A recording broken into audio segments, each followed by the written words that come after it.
following program is an exclusive Disruption Networks production.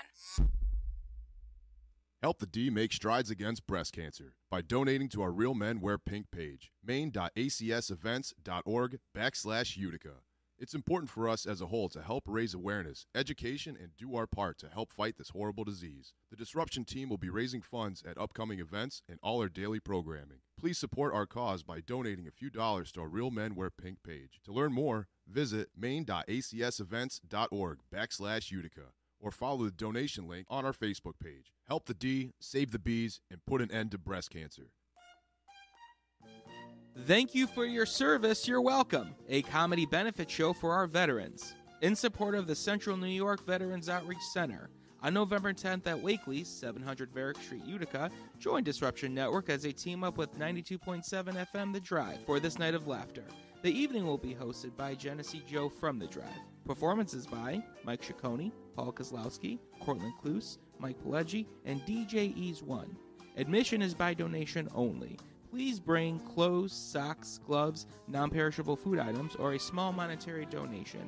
All donations will go to the Central New York Veterans Outreach Center. Saturday, November 10th at Wakely's on Varick Street. Doors open at 7 p.m. Show starts at 8 p.m. Thank you for your service is sponsored by The D, 92.7 FM The Drive, Paulie's Barbershop, NYE Volkswagen of Rome, Frank's Guns, and Central New York Seal Coating and Concrete. So you just bought your dream home, and now it's time to move. Let's face it, nobody likes to move. All the packing, unpacking, lifting, upstairs, downstairs, and broking everything, including your back. Let the professionals at EJA Moving Company take all the stress and pain out of your move. Competitively priced moving, relocation services, office moves, and complete packing and unpacking services. They work with everybody to make it simple and easy for you to move and relocate. Call EJA Moving Company at 315-335-0516. When it's time to relocate, have EJA Moving do all the work for you. Hit them up online, ejamoving.com. Hey, Disruption Network. This is Mike Sacco, the general manager at NYE Volkswagen of Rome. If you don't know me by name, it's only because you have not received the best deal. There's only one reason to leave Utica, and that's to come see me in Rome and get the best deal on your next new, pre-owned, or certified VW. Mention that you heard this ad from Disruption Network and receive $250 off your next vehicle purchase. You'll know why our customers say, I love my NYE VW. Come see us at 5865 Rome Taberg Road in Rome or visit us online at nyevwofrome.com. The Property Sisters of the Mohawk Valley was born when 3 top producing agents with over 25 years of combined experience selling real estate joined forces to take real estate to the next level. We practice with honesty, integrity, and the knowledge to help make the buying and selling process easy and stress-free for all of our clients. We pledge to always make our clients our top priority from start to finish and even after the house is closed. We will always be a valued resource for information and assistance for our buyers and sellers. Our customers over the years have become not only past clients, but great friends. As we join hands together as the Property Sisters of the Mohawk Valley, we look forward to serving our clients and our community and making a positive difference. You can reach us at 315-601-9630 for all of your real estate needs. The Disruption Network is making moves. For upcoming events, news, interviews, and new daily programming, keep in the loop with us at DisruptionNetwork.net. Like, follow, and subscribe to all our social media. And check out all our podcasts on iTunes, Google Play, Stitcher, and Spotify. Get up on the D, DisruptionNetwork.net. All right, listen up, everybody. This is former Governor of California, Arnold Schwarzenegger. You're listening to the D-Line, only on Disruption Networks. That's the D. Do it now. Rah, rah. Welcome to the D-Line. Illegal contact! Number 51! Zinkutsu elbow thrust! To the up back! Oimawatsu roundhouse lunge kick! To the quarterback! Takatami insword block to the... Shoot, never mind. 15 yards! First down! Live football podcast on the Disruption Network. You just got the feeling that he spelled the 8-hole and then got it in the end zone. You find out life's this game of inches. So is football. And now, here's your hosts, Chicken, Caleb, and Sil. But they are who we thought they were, and we let them off the hook. What's up, everybody? Welcome to the D-Line. We got a big show today, actually. A lot of stuff going on. Yeah. Before we get going, I do want to say, yesterday we took a trip out. The D crew, we went out and delivered coffee from Utica Roasting Company to all the local area police departments, and we surprised them. Got up butt crack of dawn. I think it was there by 7 o'clock in the morning, and we just hit the road. So if you guys get a chance, check that out. It was a great cause. I mean, it was just a fun thing to say thank you. You know what I mean? Just get out there and tell our police departments, thank you for your service.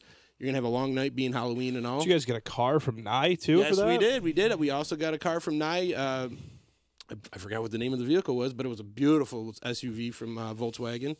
And they are offering a first responders rebate. Cool. Up to $500 extra off. And then you tell them you heard them from the D, and you get another $250 off. $750 starting right off. All right. But it was a good time, man. It was great, and we're going to be doing a lot more stuff like that, and just getting out to the community and say thank you. So, thank you for our sponsors, NYE Automotive, and as well as Utica Roasting. So, just want to get it out there. If you get a chance, take a look at that. It was a lot of fun. But, man, talking about a lot of fun, we got a lot of movement in the NFL this week. Oh, my God, what a week. What a week. So, I guess because Dave's MIA at this point, but we'll talk about that in a minute. But I mean, I guess we'll go right into the trade deadline. Let me introduce y'all. I forgot all about that. We're talking right there. The pretty little kid over here is Big Norm. Yeah. Welcome on, Norm. Welcome back. I turned his mic on. Oh, your mic is off. I turned Dave's mic on instead. There you go. There you go. And then we got Sil, of course, over here, and Caleb. Yep, gentlemen. But gentlemen. Yeah, coming back from. You were on earlier this year, weren't you? No, I was on last year. Oh, you didn't come back this. Oh, this is the first time you're back. Crushed it last year too. Yeah, killed us on picks. So nice, and he was a much different person then. Yeah. You're down what now? How many? Over 2. Oh, over 2, brother. For you. Awesome. Congratulations, man. Thank you. And you know what? I didn't turn the cameras on. There they are. God dang it.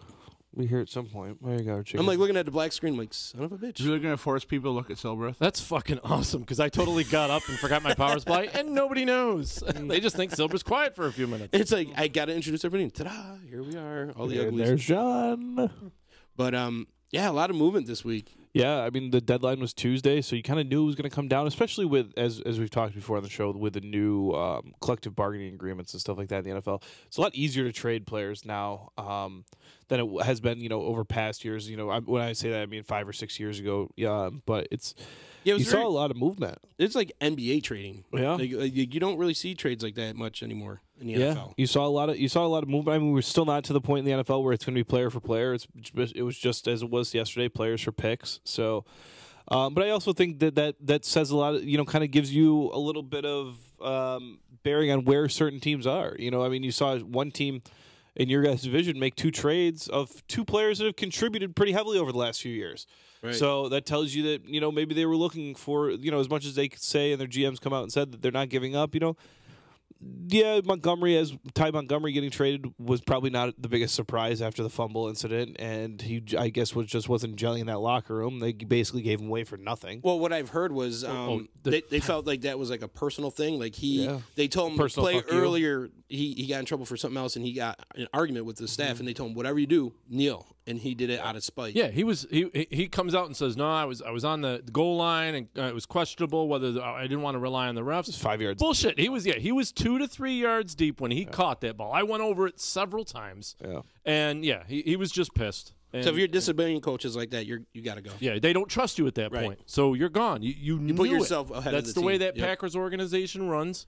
Like a tight ship, and no, they weren't. He was out. And it's a move too. It's a little gamesmanship move, I think, by the front office too, because they get a 27th round pick, which in essence is. And where did he go? Almost nothing. He went to Baltimore, which is a team that you're probably not going to see, that the Packers probably won't have to play against. Right. Whereas if you just outright cut him, well, there's a chance that maybe a running back needy team might, that you're going to have to play in the playoffs in the NFC.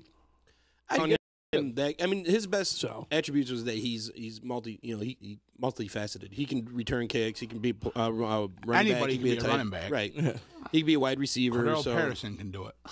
Yeah, right. No kidding. Well, I just when he was like third string running back against that Bears game, and he ran for like 140 yards. So he does have his shining moments. He does, and the thing that a lot of people forget too is he came in the league as a tight end. He wasn't. He basically went to running back out of necessity, out of need. Was he tight end or wide receiver? He was more of a tight end, and he came in. That's how he kind of came into the league, and then it just so happened that he moved. And I don't know if you remember too. There was a lot of controversy with his jersey number because he was wearing a higher jersey number, and apparently there's certain rules about running backs and jerseys that they have to wear and stuff like. There's certain jersey rules in the NFL, but that was like a small controversy that they went through with him. The part that really surprised me about the Packers moves was trading HaHa. Yeah, I didn't get that. I didn't understand why in this point of the season are you trading away one of your best defensive players? Yeah, especially after losing to an NFC team. Yeah, and you lose the front. They traded him to Washington for a 4th round pick, a competitive NFC team. And also too. The other issue too is you're talking about you lost Muhammad Wilkerson, who's supposed to be the glue on the front of your front of the line. And now you're trading the glue of your secondary away. Well, isn't his rookie contract about up? So he's going to be looking for some big money, and they probably had no intention of re-signing him after the season. So get a pick out. Get a value. That's the way it looks. I don't know, but do you sacrifice the rest of the season? Because now you got a gaping hole. How do you know you have a gaping hole though? You don't know. Maybe they've known this was going to happen for a while. They got another safety race stopping. Maybe not quite a HaHa Clinton Dix. But then you caliber. trade him. This is what I don't understand. It's almost like when you're in your fantasy league and you're not going to win, so you start dumping off your players to guys that can compete, and you kind of work out a side deal. You look at it, you go to the Redskins. The Redskins are ahead of that division in NFC East, and with nobody really challenging them. Yeah, and they already have a stout defense. Now you put HaHa Clinton Dix. Now they got a really good defense, and you're going to end up facing them if Green Bay goes on a run. I don't know how they're going to. They have no players left, but now let's say they go on a run. You're going to have to face Washington. Well, the Packers' strategy has always been Aaron Rodgers win the game for us. True. So that's what they're going to stick with. But he hasn't been doing that yet lately, and Jordy Nelson's gone. Now Montgomery's gone. All of their wide receivers have been banged up. Maybe they just realized the Bears were that good and they gave up. Who knows? And then you go to the Detroit Lions. They pick up Snacks Harrison. I'm like, okay, good pickup. He's a stout, run stopper. But then you let Golden Tate go. And I'm like, that's your toughest person on your offense. He's the glue. Once they lost Megatron, it was all in Golden's hands. So, well, the deal. So from what I read and what I've seen is the deal was coming. It's almost kind of a similar as Norm said about the Ty Montgomery trade. Is that deal was coming to an end at the end of this year, and he's signed through next year, but they love this. Galladay kid. Kenny Galladay. Yeah, Kenny Galladay. So they love him. So they're basically the point here is let's cut our losses this way. Get something while he's worth something. Yeah, right. Taking away from snaps. But now stuff, you're getting into the defending champions. Right. You know what I'm saying? You're already giving it to a good team. If you're going to trade it to Arizona, who the fuck cares? You know what I mean? If you're going to trade it to San Fran, who cares? Well, the premium was paid by that team, though. It's not like you can't take a 3rd round pick lightly in this league anymore. It's not just a throwaway pick. I get it though, but that's a heavy price to pay for a player like that. When the Browns got rid of Josh Gordon, why are you letting him go to New England Patriots? They blackballed the Browns with the Garoppolo. They told them no, we're not shopping Garoppolo, and then turn around and trade him to San Fran because they didn't want him to have to play in the Browns. Mm-hmm. If I were the Browns, I would not want Josh Gordon because that's going to hurt you for the next few years because they're in the AFC. He's missed a couple team meetings. He missed the first quarter. Back to his old ways. Yeah, You're banking on him being the same old Josh Gordon. I understand, trading him. You don't want to trade him to a team that's you're not going to face. That's not going to be a thorn in your side. But how many more years is Tom Brady going to be in New England? We'd like to say a couple at the most. Yeah, I get it. But now if you give him weapons like him, Amendola, Gronk. He could prolong his career for a few more years. They got a running back now. Yeah.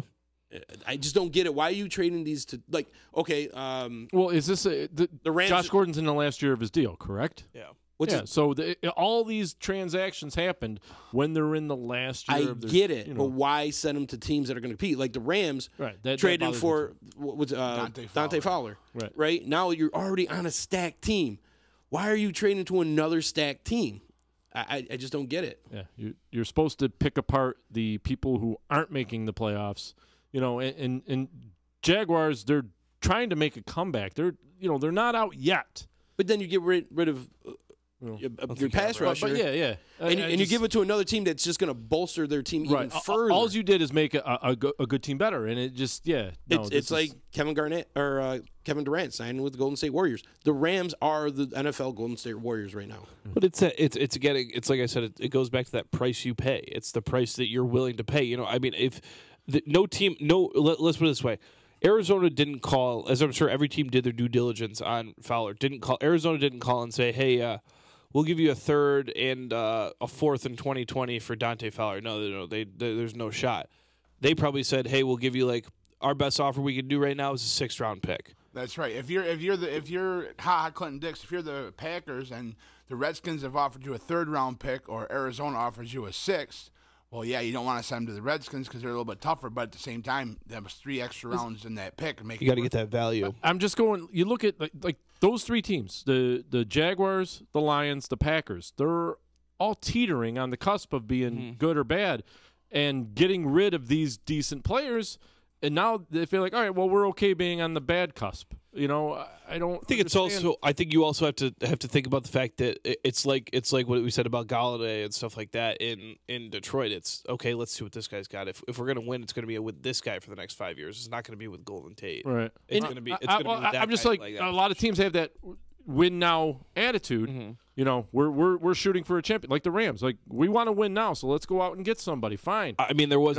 But these teams that are teetering, trying to win, they're giving up their fucking best players. Yeah, but with a team like Detroit, you've got to have, as the Lions, you need these 10 things to happen. And Golden Tate being your primetime receiver might be number 10 or 11 in that list. So you're banking on these other 10 things to go right. Right, but they're banking on the future when they should be playing for the now, which is this season. Right, the season's still in it, and they're still in the thick of things. Exactly. That's what gets me. It's like Detroit actually is really in the thick of things. And when you really think about the NFC North, I mean, last week the Bears were in last. Now we're back in front. You know what I mean? It's so flip-floppy. Detroit's been in the middle the whole time. Right. So basically you're saying the guy on your fucking practice squad is better than the guy you just traded. That's the way I take it.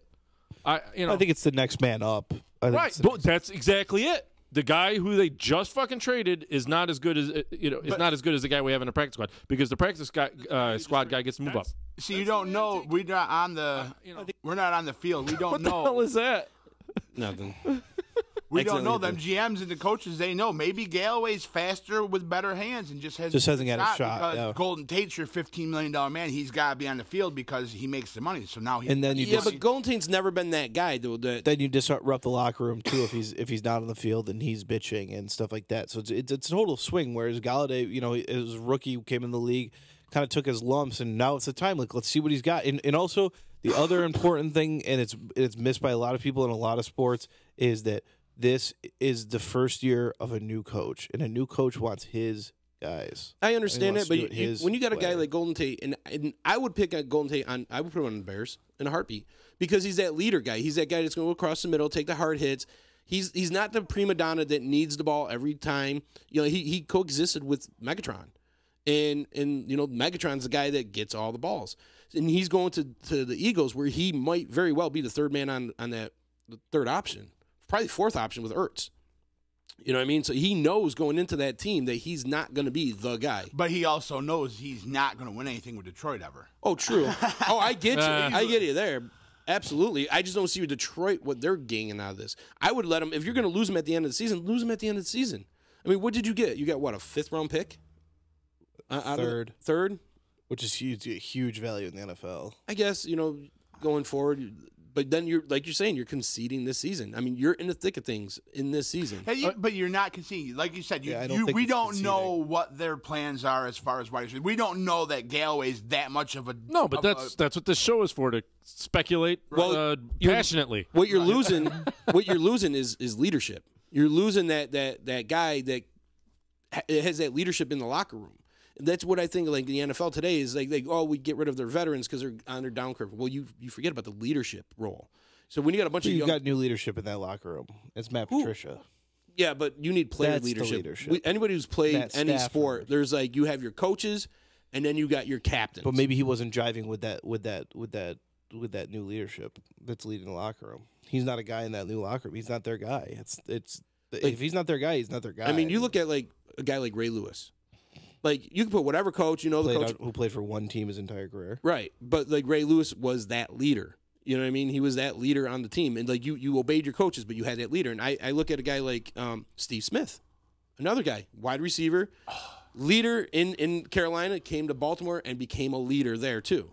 It's just and I feel like Golden Tate is kind of like a Steve Smith with that chip on his shoulder type of player. I'm glad you mentioned Steve Smith. Just got the trades from it. Did you see? I believe it was after a Monday night game, maybe when him and the guy Mike from the old Dallas Cowboys, Michael Irvin, went at it. No. Oh, did they? Oh, it was great because they said Michael Irvin said something about Joe Flacco not having a receiver since Anquan Bolden or something like that, and Steve Smith pretty much went off and told him that he was a better route runner than Michael Irvin, and this, which I would agree. Oh, it was the best commentary I've ever seen on after Monday Night Football. And you know what? I take fucking ESPN with a grain of salt after what they fucking did this past fucking Monday night. Boneless fucking wings. Oh my God, that was so fucking bad. in Buffalo. Pieces of shit. Oh, how about Buffalo? Best quarterback on Buffalo roster right now?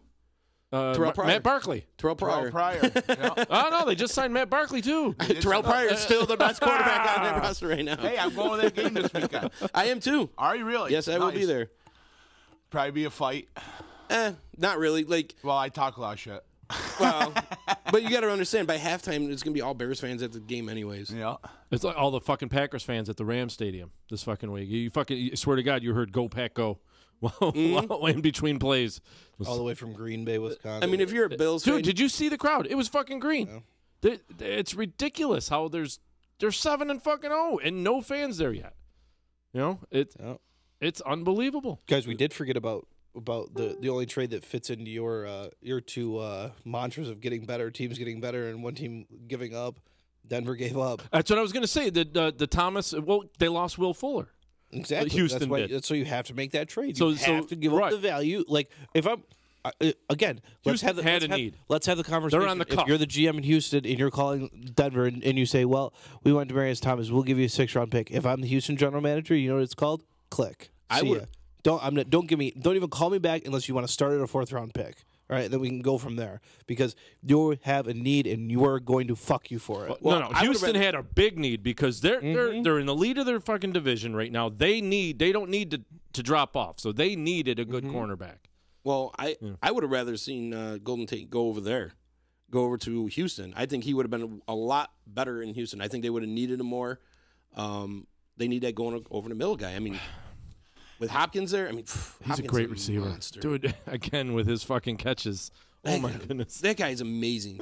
Like the one he caught on his ass. Yeah. That didn't even count. Great. Yeah. They should just give it to him. Like I think certain catches like that, you just got to give it to him. You know, like that's a miracle catch. You know what? There was a penalty on the play. You only get 10 yards for that. Yeah, one. right.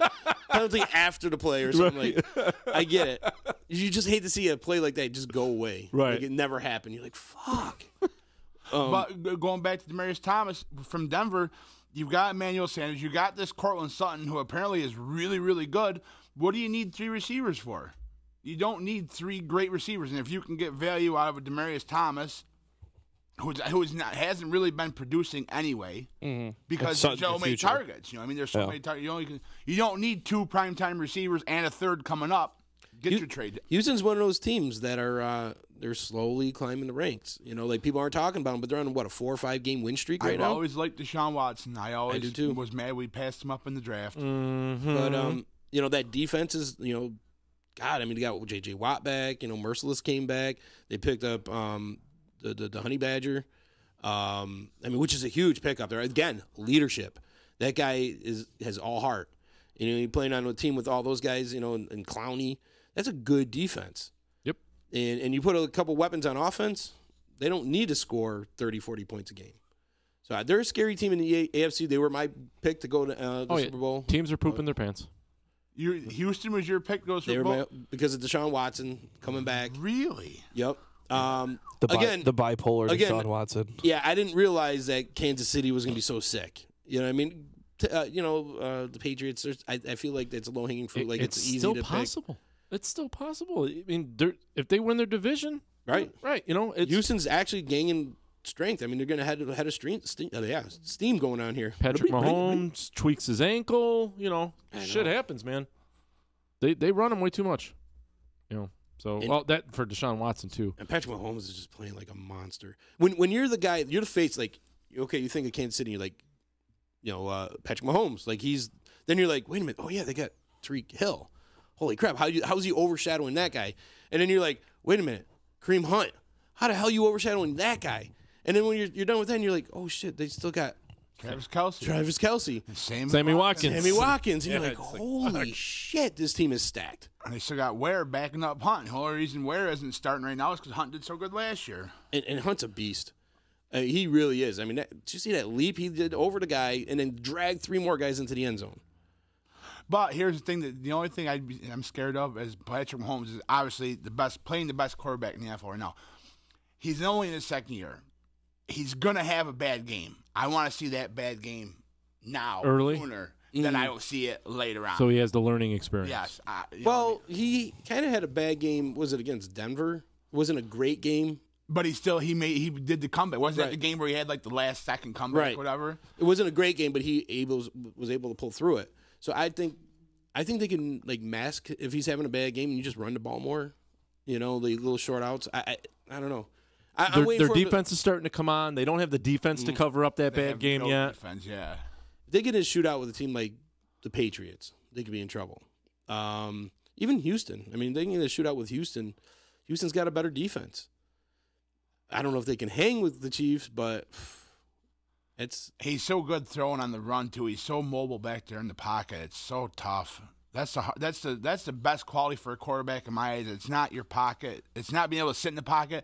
It's your being able to throw on the move out of the pocket. And that's what makes a good just quarterback avoid in the a league sack this year. Like one of the greatest things about Peyton Manning and Tom Brady is they don't have to run and scramble. They just move a little bit like Marino used to, just enough to avoid the sack and keep the play alive. And so that you don't really give them credit for being a scrambler, but they just have to move a little bit to avoid that hit. But what about the Giants? Like doing like their own little fire sale. Well, the best thing about the Giants, and I hate the Giants because I have so many friends who are Giants fans, so I'm always that guy. But everybody was pissed last year about their coach. Oh, you benched Eli Manning. It was the best thing that franchise should have done, could have done, and they should have moved on from Eli at the end of this year. Should they have brought in, what's his name there, the guy who was never going to be the heir apparent? No, they should have had their third string or some rookie and gave him the shot. Oh, Geno Smith? But you knew Geno Smith wasn't the answer. Right. Well, and I said last year I would have liked to see Kirk Cousins over there. I felt like he would have given the overrated Kirk Cousins. He's still playing really well. I mean, he turned Thielen into the best wide receiver in the league. Did you just see my eyes squint at you? Did you see what Adam Thielen did the last few years without Kirk Cousins? Great. So he didn't need Kirk Cousins. Kirk Cousins is fucking overrated. Kirk Cousins is not worth $30 million. Kirk Cousins. Let's count the underthrown passes that Kirk Cousins throws. He's a little fumble happy lately. He's soft as baby shit. But his O line, that's on them. You don't pay somebody $30 million and watch what this guy, the mediocre performance this guy's done. You pay somebody $30 million. When they pay Eli, you make and you know what? Hey, I'll tell you something. You can hate on him, but at the end of the day, there's this number 2, and then there's a letter X, and then after it says Super Bowl champion next. I'm not a believer. No, I'm a Jets fan. Okay. I do not like Eli. But I will tell you something. At the end of the day, he's gotten the job done. Yeah, but you know what? He hasn't. Two Super Bowls. Did they raise the trophy? Did they raise the trophy at the end of the game? It wasn't Eli. It was their fucking defense. So what was he supposed to do? Not play in the game? Not perform? He won. So you're saying that you're saying that Dilfer was the reason that the Baltimore Ravens won the Super Bowl. That's not the point I made at all. He was the Super Bowl MVP. You've totally missed my point. He was a Super Bowl MVP. He held the trophy. You've missed my point. He was not the MVP of that Super Bowl. Terrell Suggs was. No. Ed Reed was. No. No, it wasn't. No, it was Dilfer. There's no way Trent Dilfer's ever the MVP of the Super Bowl. Yes, he was. Look it up. You're missing, but you've just taken my point. I'm looking up something else. So hang on. Because everyone thought it was a catastrophe that Ray Lewis didn't get it. But you've misconstrued my point. That is not the point I was making at all. You just put words in my mouth saying that I believe that Eli Manning's the reason they won Super Bowl. That is not. But do I believe that another quarterback could have probably done that? Yeah. Do I believe that a lot of quarterbacks could have done that? No. So you're saying that because he won 2 Super Bowls, he deserved a chance to not be benched last year or this year? Is that what you're trying to tell me? There he is. Correct. We got you right over here by you. No, wrong. I think he deserves an opportunity. No, he had that opportunity last year when he fucked it up. Okay. Well, then don't bring him back this year. Oh, there he goes. Ray Lewis. That's awesome. That is so great. Then don't bring him back this year. Then I don't know. Like you shouldn't have brought him back last year. They should. What's your option? When they benched him last year, they should have groomed somebody, or they should have drafted a quarterback this year. I can't believe. I mean, Saquon Barkley, you can't argue with that pick. But when you're the Giants and you know your quarterback sucks, draft a quarterback. Well, and here's why I said Kirk Cousins. They should have went after Kirk Cousins last year is because you would have got younger at quarterback. You would have had a more mobile quarterback. They still could have picked up Barkley, and they would have had a much younger, better quarterback that fit that system. Because right now Eli can't run for shit. And then you would have played Kirk Cousins in the New York media, where he would have fucking gone and squandered the rest of the next 3 years for $90 million. When you got Barkley, when you got a guy to hand off to Barkley, or you got Odell Beckham. You got Ingram. I mean, he's got weapons to throw to. Kirk Cousins can't underthrows every receiver he throws to. Hates Kirk Cousins. Yes. Watch him play. Watch him play. Watch Kirk Cousins play. And he hates the Denver Broncos defense, but they show him up every time. Fucking watch Kirk Cousins play. It's just that simple. If you watch, you guys get him twice a year. You get him twice a year. He underthrows every receiver he plays, and he can't win a big game. Look at what he did in overtime against Green Bay. I don't know what more do you need? Like, what more do you need to this guy's body of work? You guys are obviously blown away by the NFL Network that told you Kirk Cousins was the answer at quarterback. Ray Lewis was the MVP. I know he was. The Giants. Are you sure? Because I remember a lot of people were pissed off because people were pissed Flacco because was the other one when they won their 2 titles. I think when people were pissed off because he just because Trent Dilfer people were upset about Trent Dilfer being quarterback of that team. Like, yeah, okay, we get it. Like, there's quarterbacks that shouldn't play there, but Trent Dilfer did his due diligence as Eli Manning did to get them to that point in the playoffs. You can't take that away from him. Okay, at the start of this season, even the big. I don't think Eli Manning should be playing. A better quarterback than Eli Manning all around. So you're upgrading. If you take Kirk Cousins to the Giants, you are upgrading at quarterback. Absolutely. No questions asked. Absolutely. And you give him weapons to throw to, and you got a guy who could get outside of the box. The biggest problem in New York right now is their O-line sucks, and Eli's just a statue. Eli is the most overrated quarterback to play the game in the last 20 years. I agree. 100%. Disagree. I agree. Disagree. You look at those numbers. We looked it up last year on this show. I looked up if they kept Phillip Rivers, those 2 years that they won the Super Bowl, that was it 2007 and 2010, Eli Manning threw over 20 picks those 2 years. I think 1 year he threw like 25. And then you look at Phillip Rivers, he threw no more than 15. I guess they shouldn't have just played offense that year because it was all the defense that won those Super Bowls. It was really. Was, yeah. Until they. Do you remember that season? Oh my God. And Eli Manning right now. Yeah, I just turned you back on.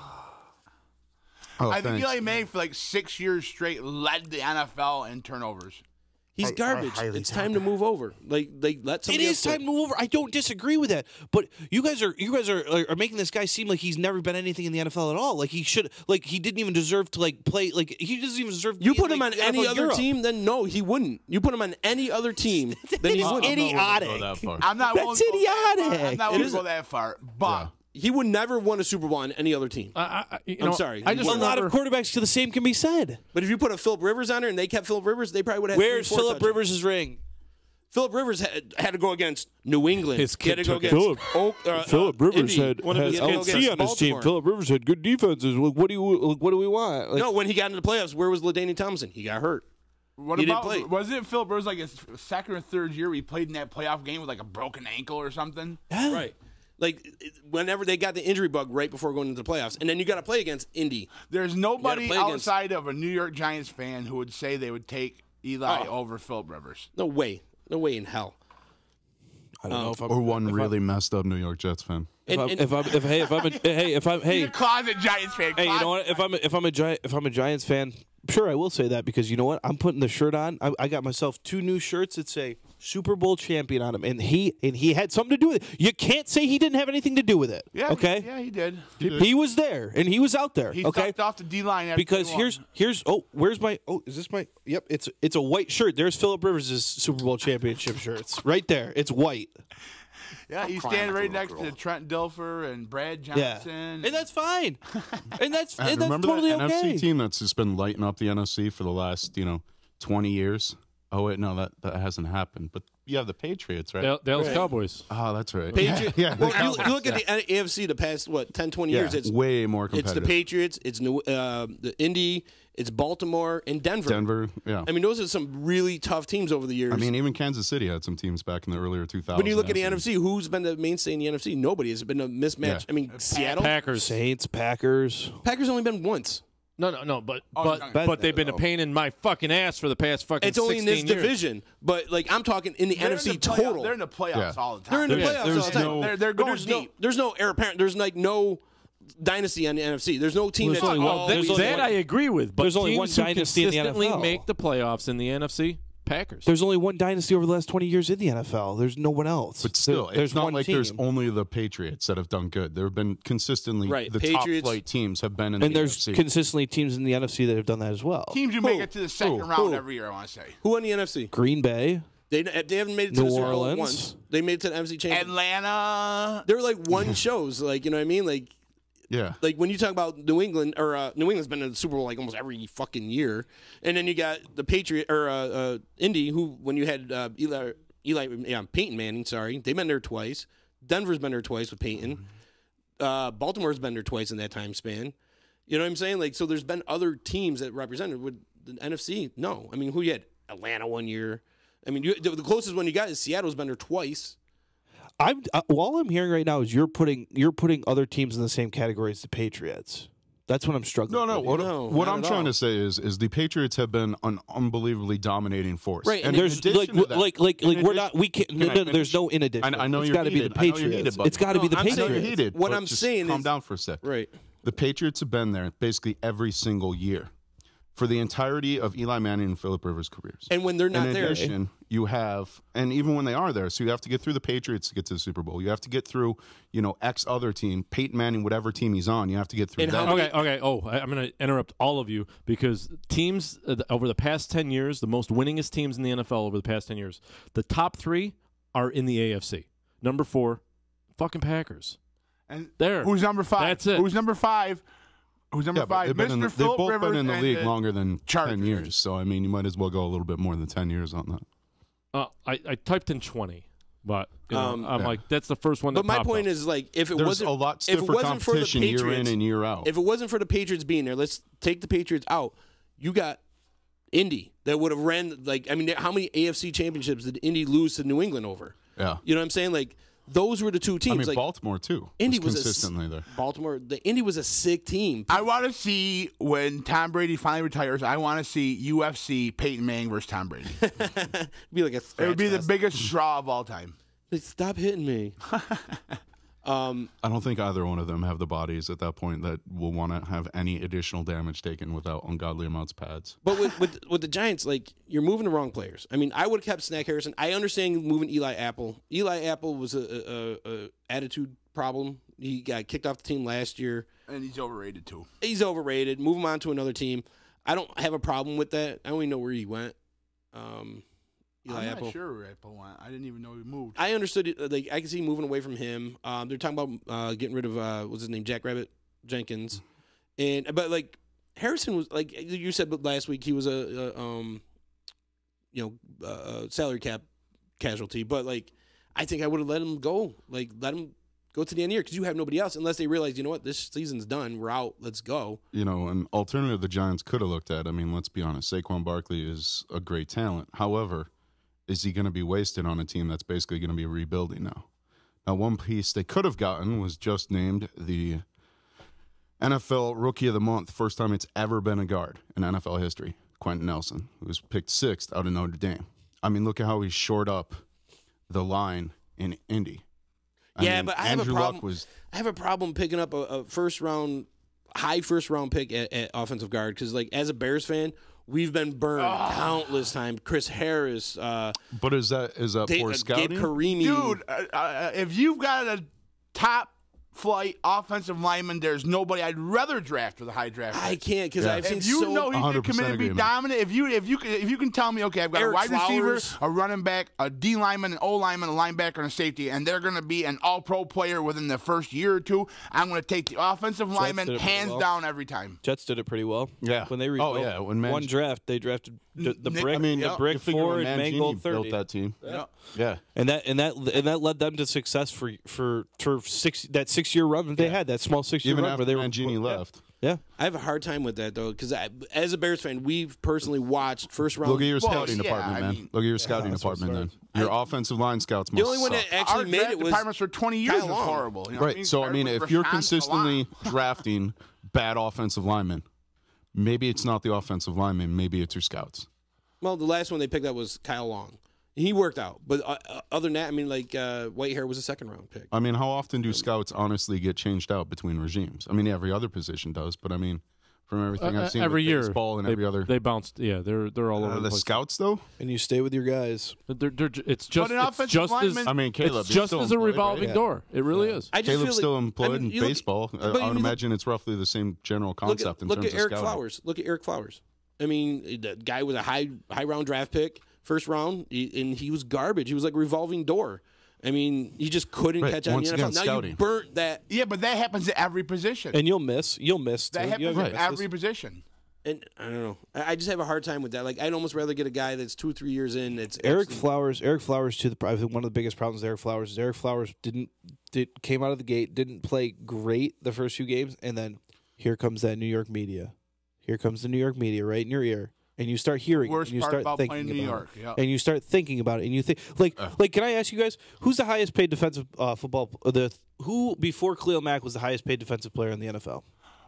Ooh, he plays for the Giants. Ooh, was it JPP? No, it's Olivier Vernon. Okay, Really? and where the hell has he been? Anybody like he's on wanted posters. He's on missing persons posters right now. He was on my milk carton. Yeah, he's on the fucking milk carton right now because he is nowhere to be found. But he was the before. So that tells the me the Giants interception need to fire their GM. Before the interception that he had, the tipped interception he had last week, I believe it was. That was the first time I had forgotten that he was playing on the team. He got a huge contract to sign in New York, and it was worthless. Could it be that he was pretty fucking good before he went there? Could it be something in this? Could it be something there? Could it be the media getting to him? Chris Paul is knows? checking in and saying Brown should look for help on the. I think he meant O-line through free agency. Need experience. O-line is terrible and maybe worse than NFL.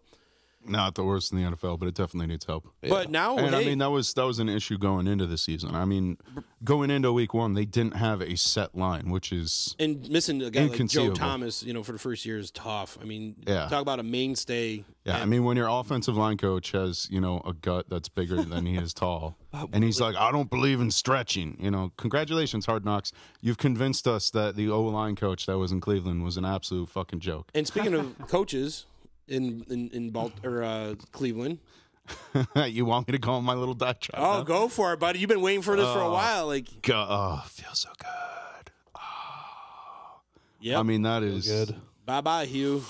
That's what you wanted. You wanted to purge things by going in, waters of Lake Erie. Nah, man, you should have stayed in there. It was awesome that that's the best. On your drum set. What the fuck? I thought it was like going to be a drum roll or something. No, it's got to be some nutsack thing. All right. So yeah, I mean, does it get better though? Are things better in Cleveland? Are things better? That's my It's question. It's going to be worse before it gets better. Well, after these press conferences this week, couldn't be worse. They honestly, Greg in my Williams, opinion, they could not be worse. Right, Greg Williams is the short-term fix. Yeah, and I am fine with that. Well, he's a media highlight reel. Oh yeah. My favorite one this short week was temper with the. I like it. It's old I'm school. not looking for a whole lot of friends in life anymore. If I want a new friend, I'll buy a Labrador. Right. Greg Williams, ladies and gentlemen. Yeah. Greg Williams. But when your head coach and your offensive coordinator are basically spending the entire prep session, workout, everything, just trying to one-up each other and shit on each other and sabotage each other, yeah, no matter what happens, it's going to be better. Mm-hmm. I mean, the offensive coordinator guy is a guy named Kitchens. Yeah. So now we got a Baker and a Kitchens. And the dude has never been an offensive coordinator before. You know, the only guy who probably knows who he is, Freddie Kitchens, is Sam Reister. Because he played for Alabama in the 90s as a quarterback. Yeah. But other than that, nobody's heard of this guy. You know, he bounced around a little in the NCAA, a little bit in the NFL. From what I read, Haley brought him in, so the fact that he stayed around. Yeah. I mean, he was with Bruce Arians as the running backs coach last year in Arizona. Did you see what he said today that Bruce Arians taught him? Yeah. They asked him, how to mix a cocktail. Yeah, they asked him they said, what did Bruce Arians teach you? And he said, I don't know, how to mix a cocktail. Wow. And also, just so you know, this is I another. think that's called humor, though, boys and girls. Yeah, but this is here's the one point that needs to be made in Cleveland, and that's why this is an interim basis, okay? This is not Greg Williams' hire. This is directly from the front office. The front office made the decision to keep him. Yeah, right? They also appointed the offensive coordinator. Greg Williams didn't do that. Right, because they don't want to put it all on. They are not. I do not think these two jive well. And also, at the end of his press conference today, Kitchens got up there and made a little subtle LOL at the end of it, saying, I don't know if you heard, but Greg Williams said that after he left Buffalo, he had 11 job offers in writing. Right. And 4 of them he didn't. 4 he just had to sign a contract for. He said, and Kitchens said today at the end of his interview, by the way, I have never gotten a head coaching offer. So it's like, okay, what are we doing here? Like, we got to keep Williams each knows other, he's out the door unless he basically runs the fucking table. I think he's not even auditioning for here. I think he's auditioning for his next job. I think he just point, put a hit out on Mahomes. Right. Yeah. Yeah. No, I think you're right. He's not on my fantasy team. Fuck him. Sorry, Gus. I seriously never thought that Greg Williams would run an NFL team again after the Bounty Gate thing. But I don't have a problem with bounties. I said this in the beginning of the year when we talked about if they moved on from Silbreth. I said if they move on from Hugh Jackson, I think Greg Williams would be the one taking over. Yeah, well, I mean, if Todd Haley wasn't such an unrepentant piece of shit, and I have never liked that guy. Yeah, I mean, he's never met a bridge he didn't want to burn. Yep. You know, and so like, could he have been the better option? Sure. Did he spend his entire time in Cleveland, you know, fighting with Hugh Jackson, like I said, you know, flinging poo back and forth? Which he's got an MO of flinging poo so at the people. only reason Greg Williams is the head coach right now is because he is the most tolerable of the least tolerable fucking coaches in the NFL almost. Mm-hmm. You know, I mean, you put together 3 of the biggest dickheads in the NFL. Stubborn, maybe it could work. Haley and Williams, some kind of crazy chemical reaction. But you know what I want to see happen in Cleveland at the end of this year? I want to see Rex and Rob. Oh God, no. Jack Del Rio. Jack Del Rio. Rob was already in Cleveland. He's not going back. And it's going to be somebody I'll just give up football at that point. I swear. Had their chance. Who do you think it is, Dave? I think it's going to be somebody young. I think it's going to be a young coordinator. I think it's going to be it's going to be what's Baker Mayfield's college coach. You think so? Yep. Lincoln Riley. I mean, there's a lot of talk about the assistant head coach of the Chiefs, who's the assistant GM, assistant head coach, who is underneath, you know, the current GM for the Browns there. And so he's one of those, Pioli or whatever. Yeah, I can't think of his name right now, but he's one of those guys who's been attached to quite a few different teams. In unrelated NFC or AFC North news, Bill Cowher's youngest daughter just finished college. So Bill Cowher, I thought you said his daughter might take over for the Browns. No, I didn't know where the fuck Norm was going with that one. I'd give her a puncher's chance. The whole reason Cowher retired was because he wanted to spend time with his daughters and put them through college, be near him because they went to college in North Carolina. They're done now. Bill Cowher back to football. I like back to to see, AFC North. I like to see Del Rio over at the Browns. I think Del Rio bring over that toughness. That's a perfect fit. So I think so too. One last baffling thing. So you had Freddie Kitchens, who was a quarterback in college, as the running backs coach of the Browns, which I really don't get. Makes sense. Yeah. And they replace him with another former quarterback. Yeah. Welcome back to the NFL, Ryan Lindley. Yeah. This is formerly of the Arizona Cardinals and the Chargers and the Pats and the Colts. Oh. And let's not forget the Ottawa Redblacks. Yeah. Oh, man. He was a assistant coach, assistant professor at, some Southwest school, I think. And he's back in the NFL, boys and girls. No shit. Yeah, Ryan Lindley saw that today. So like if you vaguely remember like the 4 games he started with the Cardinals. He was the guy they kept around in Arizona when Carson Palmer kept getting hurt. It was like, Carson Palmer's gone. All right, Ryan Lindley, let's go. Like he basically had a job. He was like at the early part of Bruce Arians' tenure there, and that's basically how he had a job was because Bruce Arians he knew the offense. Bruce Arians just keep bringing him in, Do you think the Browns could go somebody like Deuce Staley? That's not a bad call. I mean, that's a young coordinator. I think it's going to be some sort of coordinator. A guy with a name, a guy. I hate to go back to my hero Sashi Brown, but I think he would have really just completely upended the universe if he had stayed on, which I think he should have. But just the sabermetrics kind of shenanigans he brought in and all that, and just flipping the script and doing a MLB style burn down to the ground rebuild and everything else he was doing. I mean, they still have some of that still going, but is DePodesta still there? Yeah, DePodesta. You're going to have to get a coach with a personality. You're going to have to get a coach with a personality that the team and the town and Cleveland can get behind. Right. Because your main thing is to sell tickets, and they're going to want to. I don't want to see another retread coach. I want to see somebody new. It's a new team. It's a new style of playing. Well, that's why I like a guy like a Deuce Staley, like giving him that shot. That he's won a Super Bowl. Switch it up. Nothing's worked in Cleveland. They've tried established names. They've tried semi-new names. But they're always running the same kind of fucking system. It's like, what do you think? Go put our app. It hasn't worked at all. Yeah, fuck it, man. I mean, why not? I would take like the kid who the Hugh Jackson hire won the Madden championship last year. The Hugh Jackson hire was kind of weird, and he only went 8-8 in Oakland. So it's like he's already had his shot, and he only did 500. Yeah, well, plus then again, Doug Marone's got a job at 500. So yeah, I mean, you got to figure though. Hugh Jackson was hired before they brought in the past GM, and then they maintained him when they brought in the new GM. So a lot of this falls on the owners, and that's Nick Saban. I think this is the most I've ever heard anybody talk about the Cleveland Browns. Well, you didn't tune in last time I was on then. You look kind of a low blow there. I'm surprised Cleveland didn't do more in the trade deadline. Yeah. I'm the biggest one for me is Oakland. Which, I mean, if you're going for a rebuild, do a fucking rebuild. John Gruden, stop the horse shit. You brought in all these veterans with the idea and the mindset. I think what Gruden's doing is great. It reminds me of the Celtics. What is everybody? Dude, what is everybody's are paint chips delicious? What has everybody curious. been giving Gruden a hard time about for the past 10 years? Oh, that wasn't Gruden's team. He just took over a team that somebody else made one Super Bowl. So you want to know what John Gruden's doing? Screw you guys. I'm going to build my team from the ground up. And when I win, you can all kiss my ass. Like he originally did with the Raiders. You know what you do with that, though?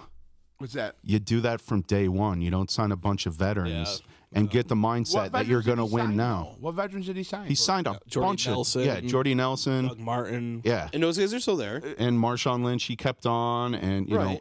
Yeah, you bring in the veterans who know what they're doing. Right, but those guys were brought in, and they were under the impression that we are playing to win now. And now that I can't argue. You have Khalil Mack getting traded, which was like, what the fuck is going on with that? And now you have Amari Cooper getting traded, and you're like, okay, fine, you're tearing it all down. Well, guess what? You have these veterans who can contribute to a team and can get you draft picks. Then get those fucking draft picks. Which he did. I mean, next year they got he's going to pick three but that's first-round it. picks. But that's it. What about all the other veterans on his team who really honestly served no purpose? And if he had that mindset, oh, I'm going to make this my team from day one, why did they trade a third-round pick for Martavius Bryant? Because John Gruden doesn't know what the fuck he is doing. He is playing it by the seat of his pants. He's been out of the league. He has no concept of fucking social media or anything like that. The players aren't connected to him. Everybody that's there, he's poisoned the fucking well. Nobody's going to want to play for him. I disagree. I disagree 100%. Like, I mean, apparently, he has said, let's see. I got a cell phone just like you and everybody else. I got lots of phone calls from people that are dying to come play here. Just telling you, they're dying to play for the Raiders. But guess what? It's in the headlines. I'm looking at it right now. Right. Either one, that's tampering, which is fucking illegal and going to cost the Raiders those draft picks if he's talking to players who are under contract with other teams, or it's people who are out of the fucking league. And in that case, who cares? Well, I don't hate what he's doing. Like, you look at all these teams, like, he's getting rid of, like, the high-end cap space. You got Khalil Mack, all right? Khalil Mack's a great player. But we haven't seen him the past 3 weeks. He's been hurt. He's done nothing for the past month. Not even 3 weeks. And how many times was he hurt in Oakland?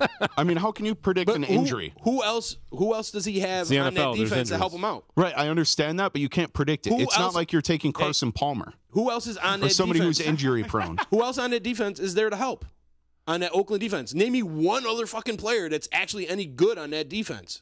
Well, it's a little hard when you have zero pass rush anymore. Their linebackers were decent.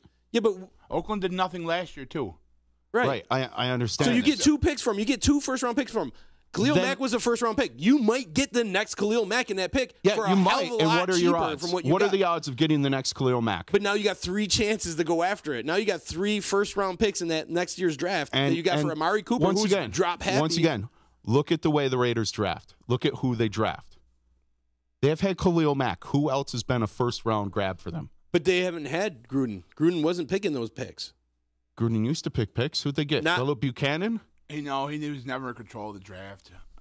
He had input. I don't. I'm just saying. Who did he get in Tampa Bay? Who did he get in Tampa Bay? There you go. He had control in Tampa Bay. He was over there for a couple of years, wasn't he? Well, he picked out. He had a lot of great players on that Tampa team. Yeah, that he inherited. Right now, the Raiders got anybody. That's the point. That's always been a thing in Gruden. The Raiders got a steal for Khalil Mack because again, he's only playing good for 50% of his games right now. So they ripped one over the Bears' eyes. I have to give Gruden props for having a time machine and knowing Khalil Mack was going to get hurt. Yeah, it's too small. That's intuition. That's what makes a great head coach. He never had an injury before this year. Even if Khalil Mack plays every single game, it's the NFL. Everybody's due. 2 first-round picks. Are you fucking kidding me? Yes, I am. That's ridiculous. getting 2 first-round picks while getting rid of somebody who costs the most money, one of the most highest-paid guys in the NFL, getting 2 first-round picks out of it at the same time. Understand that is a monster move. It's understandable, but I think the point, and I agree with what Dave's saying, is you got to go balls deep if you're going to do it. I think they're pretty much balls deep right now, aren't they? They're in the middle of balls. Let me ask you this. Here we go. Why is they didn't go all in? Here it is. Why is Frosty Rucker still in the starting lineup? Why is Bruce Irvin? Jerrion Conley should have been traded. Marcus Gilchrist, Reggie Nelson, aging veteran there. Because you're not going to get 2 first-round picks for any of them clowns. Yes, but you're going to get something. The point. You're going to get something. If you're going all in for this rebuild, like you have said to us, you are, which I think they've made great moves. If you're going to do that, then but when you're rebuilding, you're not going to get rid of everything. Reggie, you're talking about Reggie Nelson, who's a 33-year-old safety. Marcus Gilchrist, who's a 33-year-old safety on the back. Teams that a team with a need. Nobody needs a 33-year-old fucking. Hey, guess what? To get through the end of the season. Yeah, they do. For an injury, who says it's they good did to have a backup. All right, guys, one at a time. Everybody's due. One at a time. Who says they didn't try to shop these guys? You know, what I mean, you can only buy and sell what people want to buy and sell. I mean, Bruce Irving's probably a great linebacker. You probably wanted to get at least a 3rd or 4th round pick. Maybe nobody wanted to give more than a 6th for him. So we'll keep him. I mean, you got rid of Amari Cooper. You get a 1st round pick, which I don't even think he's deserving for. The Amari Cooper pick is great for Gruden. I will give him that 100%. And you got 2 for Khalil Mack. I mean, Khalil Mack, again, I'm saying it, he was a 1st round pick. You may pick up another Khalil Mack for millions of dollars cheaper. Amari Cooper. The odds of that, though, are so ridiculously small. Okay, even if he's hurt who now, the fuck else did they have on their roster to acquire said picks? Nobody. Right, but the plan was going into this season to win now. But then that didn't happen, so now you got a fire sale. It didn't happen because the fire sale they didn't started happen. getting rid of people before the season began. I mean, this is a guy you're talking about who took Rich Gannon to the Super Bowl. But I also believe that Derek Carr is not that good. Or Rich Gannon took him. I don't think Derek Carr's that good, and I think John Gruden realized that. Rich Gannon was a backup. I think John Gruden's got his eyes on a quarterback in the draft this year. That's why he picked all them. If that's the case, trade Derek Carr. If I had my eyes on a quarterback, nobody wants Derek Carr. If I had my eyes on a quarterback in this quarterback draft class, I'd get my fucking head checked because it's not very fucking. It is not. Yeah. Nick Hubert sucks as far as I'm concerned. But so that's why you go. That's why if you wanted it, you should have gone all in last year. But now he's got trade bait. He's got 3 1st round picks this season.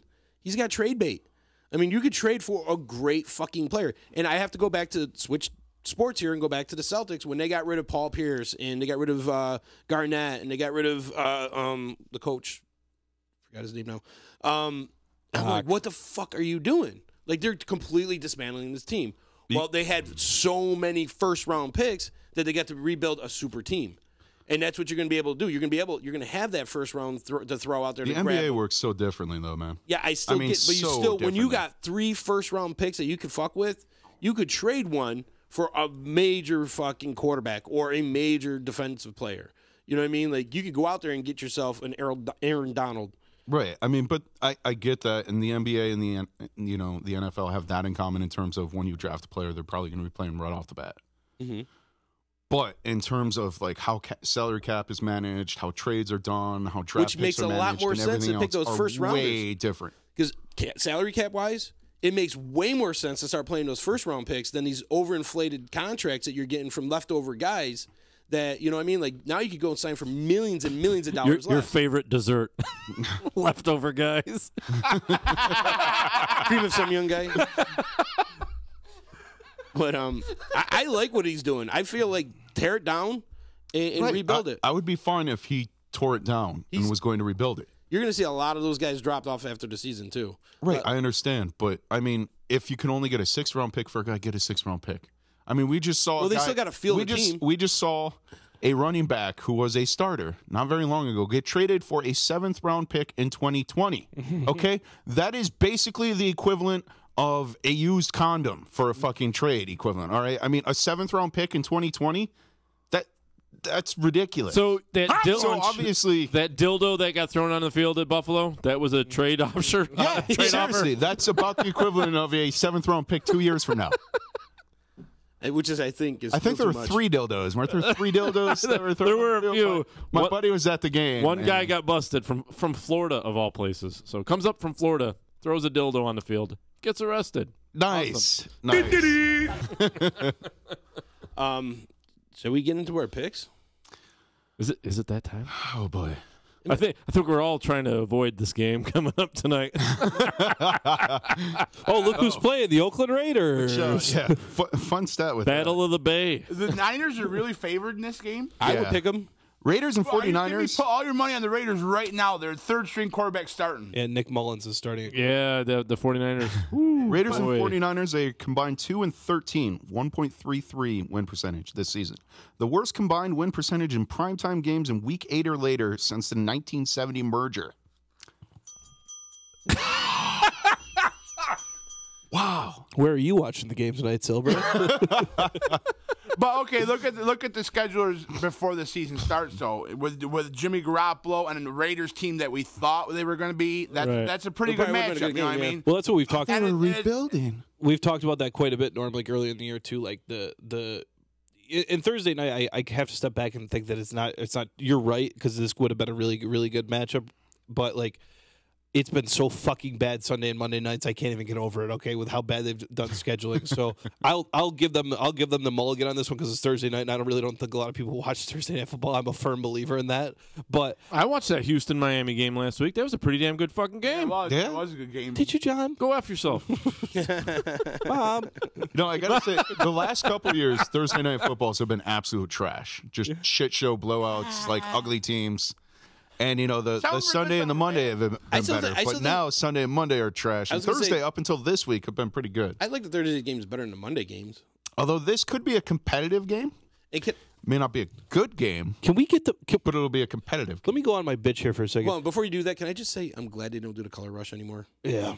They do, kind of. That was it's not as bad of color rush jerseys, which I think Eric Vogel's the only human in creation who ever liked those jerseys. I'm totally glad they moved on. I mean, they must have used EGA Moving Company, professional movers, 315-335-0516. Competitively priced moving, relocation services, office moves, complete packaging and unpackaging services. They work with everyone and make it simple for you to move and relocate. EGAMoving.com. When it's time to relocate, have EGA Moving do all the work for you. That's a good idea, Dr. Faggot. Good people there. I actually graduated with Ed Alsheimer back in HP. The old HP. Now, that was a good segue. It's HPV. No. Caleb, go on. Not what you have. Not what you're let me get my gripe out here quick too.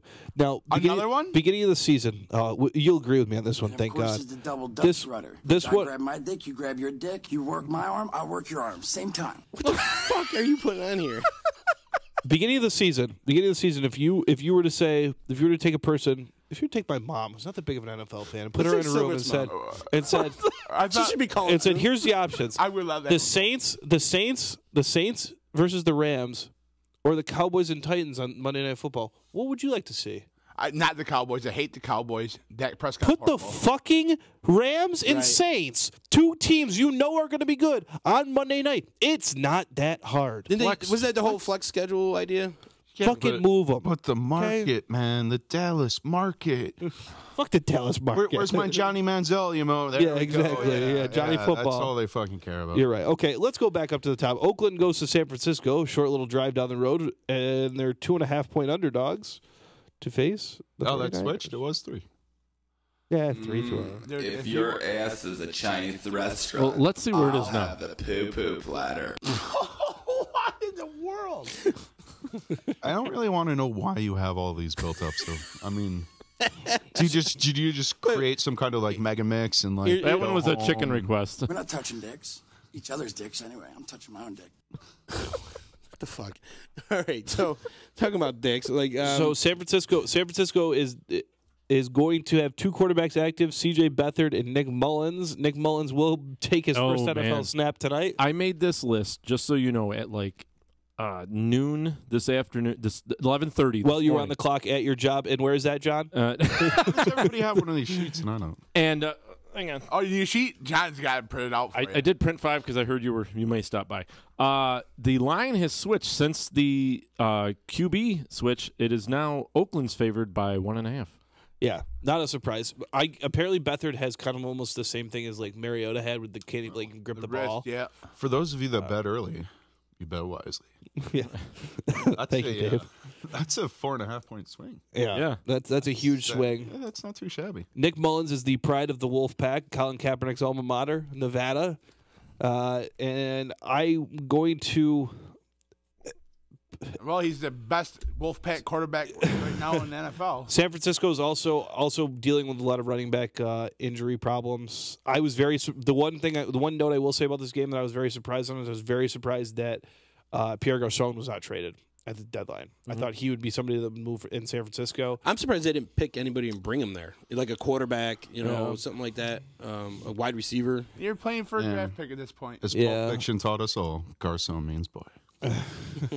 I'm going with Oakland. Yeah. The game opened at San Fran -4. That's how bad this has switched over. So it's I only saw it when it was -3. That's a 7. What is that? 6.5-point swing now? Which almost makes me want to pick San Fran, just because I know, right? I mean, when it's that dramatic, dude. San Fran. When dare I say in that region when it's that seismic of a shift? San Fran has played a lot of close games. So have the Raiders. This isn't a far. It's like across a fucking body of water for these teams. So the home team advantage isn't really there. No. With the QB shift, I was gonna pick San Fran going in. Now that they just before the show they switched QBs. I'm going Oakland on this. There may actually be more Oakland fans at this game. It's funny. Yeah. It's funny though because San Fran's always had the ability to have their back. Whoever the coach has always had the ability to get their backup quarter ready to go. Like C.J. Beathard. Yeah. C.J. Beathard. To be honest with you, I know people are like, he's great. C.J. Beathard. C.J. Beathard. He's played pretty. He's played great. You remind me of Jacoby Brissett. C.J. Beathard has played himself into being a career backup, and good for him because before he was a 1-year player. Right. All right. He's played himself into future contracts, and he'll be there. He'll be a viable backup, I think, for the next time. He's Kellen Clemens. Kellen Clemens has been a viable backup in the NFL for years now. He's a Cade McCown. Yeah. Clemens, I don't know, but like one game wonder. Kellen Clemens played 12 years in the league. I like Jacoby Brissett, because Jacoby Brissett, you're like, oh, this guy's gonna be garbage, and you realize he's not that bad. He just playing on a really bad team, and like you said, he could be a serviceable backup, and I think that's where what's his name, Beathard? They helped out the O-line a lot this year in Indy, so Brissett would have been better this year. What where are you going with this? I'm going Oakland. Oh, you know me, I'm taking Oakland. I already told you put your money on Oakland. Still, Oakland. You know what? I'm going to go 49ers. So am I. Mark Rookie me for quarterback 49ers. Making his first start in prime time. 49ers. We've seen weirder shit happen, man. We've seen weirder shit. It's fucking Thursday, boys. It is Thursday, okay? I can't shit on either of you guys. I can't be like, fuck you both because it's Thursday and it's these two teams. And if it's a team that it's going to happen to, like this Oakland team that's in disarray right now, I could see them being open for a kid to come out, and there's no tape on this kid. Absolutely none. Yeah. They still got a decent run game. And they got a good defense. Mm-hmm. So, I don't know. I kind of think it's going to be close. Are we leading the show with the Nick Mullins show next week? And the Raiders did have Dominique Rodgers-Cromartie retire. Yeah, At least Before Raiders are better than the Bills. Yeah. Yes. It wasn't at halftime. So they're at least, a little more stable than the Bills. Still, do you have our picks from last week? Oh, yeah. So did they get lost again? No. Chicken went Chicken won the week at 11-3. Our guest Melanie came in at 10-4. Me and Caleb tied at 9-5. So what's the overall score now? Am I caught up yet? I have no idea. I think I'm pretty much right there with you guys. That will be solved at the end of the year when I get tired of looking at the stack of papers and I want Not to be sexist or anything, but you got beaten picks by a girl. Dude, she was good. She was She knows her shit, man. I imagine. And it's honestly in our year and a half of guests, she's in the top 3. Is she hadn't Homer picked the Packers? She would have tied with the Packers fan. Yeah, unfortunately. She Homer picked the Packers. And she was good, man. She can hold her own. She's surprising. And that would be Melanie Francis from the American Cancer Society. They joined us last week. Let's get on to this next game. Vikings versus Detroit Lions. And now Detroit has some missing couple big pieces and now adding snacks, which I don't think really matters in this game. No, Latavius Murray, I won't call it a resurrection, but I always thought he was a good running back. Just didn't get a really good shot. And the pride of Onondaga High School. Yeah, man. He was good in Oakland. I was upset when they let him go. Mm-hmm. And they're gonna ride Latavius Murray because they don't want to risk getting what's his name, Dalvin Cook's ankle hurt anymore. So Mr. Glass. I think Latavius Murray is gonna have 100 yards and a touchdown, and Minnesota wins this game double digits. Yeah, Minnesota. I think Norm makes a good point about Latavius Murray. I think it's what a luxury it is for this Minnesota team whose quarterback struggles to throw the ball a lot, to have and running back who's had injury problems since he got into the league. Underthrows everything. What a luxury! Yeah, what a luxury it is to have Latavius Murray above a lot of other, I would say is probably this is a really weird way to put this, but is probably in the top 3 of second running backs in the league. Am I getting that? Am I somewhere near that? Is the math working out on that? I mean, he's up there. He's a really good second option. And I guess if you look at teams like like New Orleans, we got Kamara. Yeah. I mean, that's obviously number 1. Yeah. I even the Bears. I have a lot of praise for what Lat Murray's done, and I will go with the Vikings at home. No, I'm saying even the Bears I would put ahead of with Tariq Cohen and And the thing about Latavius Murray is, like you said, when Kirk Cousins struggles, Latavius Murray's a guy you can give the ball to 25, 30 times. I don't see Dalvin Cook being a 20, 25 carry a game guy. Yeah. Well, it's amazing to think about too. Over the last few years, the problems that Minnesota's had with number 1 running backs and getting hurt or suspended. Think about Matt Asiata's career was made. Jerick McKinnon's career was made because of injuries there. I mean, it's just over the year it's been next man up in Minnesota with injury problems. What was that guy's name? Gerhart? Toby Gerhart was there. Yeah, the pride of Stanford. Yeah. But yeah, I mean, they've really needed to depend on a good number 2, and they found a really good one in Latavius Murray. So I think that you're right. I think that's an X factor in this game, and I think Minnesota wins. So. David? Yeah. Minnesota. Minnesota? Minnesota. In the nicest stadium in the league right now. See, it bothers me because, I think on paper Minnesota is definitely the choice, but Detroit's one of those teams that always they beat the Patriots. Detroit was a big letdown last week against Seattle. Yeah. They're at home against a so-so team, and you were right about but they got Wilson. Right, so you were right about that. And then they got rid of Golden Tate, which I think Marvin Jones Sr.'s back though. Yeah, Junior? He doesn't scare me. Golden Tate's put up really good numbers last week, and I'll be honest with you. Yeah, but because you have fantasy pickup of the week, because you have another option. Who's your other option right now? I mean, Golden Tate's always that guy. That right. I don't know. Detroit will play Minnesota. It's a divisional game. Yeah. They will play them tough, but Minnesota walks away. I guess I got to go with Minnesota on this one. I think if it was in Detroit, I'd have a tougher time with this one. But being in Minnesota, the fact we don't have to pick with the spread. Yeah, it helps. Yeah, definitely, I agree. Minnesota. And by the way, the spread's up to 5. Speak of the devil. The Cleveland Browns versus the Kansas City Chiefs. Let me circle that Kansas right City's now. away. Cleveland's at home, so Cleveland new coach. Yeah. New coach. I think it'll be closer than people think. Oh yeah, but Kansas City. It ain't gonna be close, but it's gonna be high scoring. It's gonna be about 48-28. But this could be one of those trap games that Kansas City's gonna take lightly, and Cleveland's gonna get up for the game. They got to. No, none of that. Andy Reid's too good of a coach to ever have a trap game. Greg Williams coaches out of his ass this weekend. There's going to be a lot of people who on that team who are very happy Hugh Jackson and Todd Haley are gone. I agree. This is unfortunately for the Browns. Oh, yeah. Going through this, you got to play the hottest team in the league right now. Right. Coming off of this, all this shit. Right. Yeah. That's why I think it's going to be closer than people think. Yeah, top 5 defense keeps their coach too here. So is that next one? Is that still the same spread? Believe that one. Kansas City. It's minus 8.5. No, yeah, it's still there. One, Steelers. Well, no, that one is still. It's so. I guess we're all going Casey on this. Yeah. Yes. Yeah, I'm gonna go Kansas City. Yeah, we all have functioning hearts. I mean, hey, if I'm wrong with the pick, I'm really excited. Go Browns! You got to root for the Browns. I have never heard anybody say I hate the Cleveland Browns. Unless you're from the Steelers. Yeah, I was gonna say I've been to Pittsburgh. Wait a minute. No. The top defenses.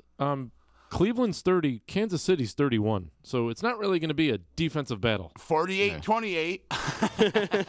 It's like well, I think whatever Cleveland's been involved in 4 overtime games. Yeah, which almost went full term. So that's a lot of extra minutes. 32. That's amazing. We got to make sure Erica sees that too. The next game is who's 32? Sorry, Cincinnati. Oh. What's more amazing is Dallas is number 1.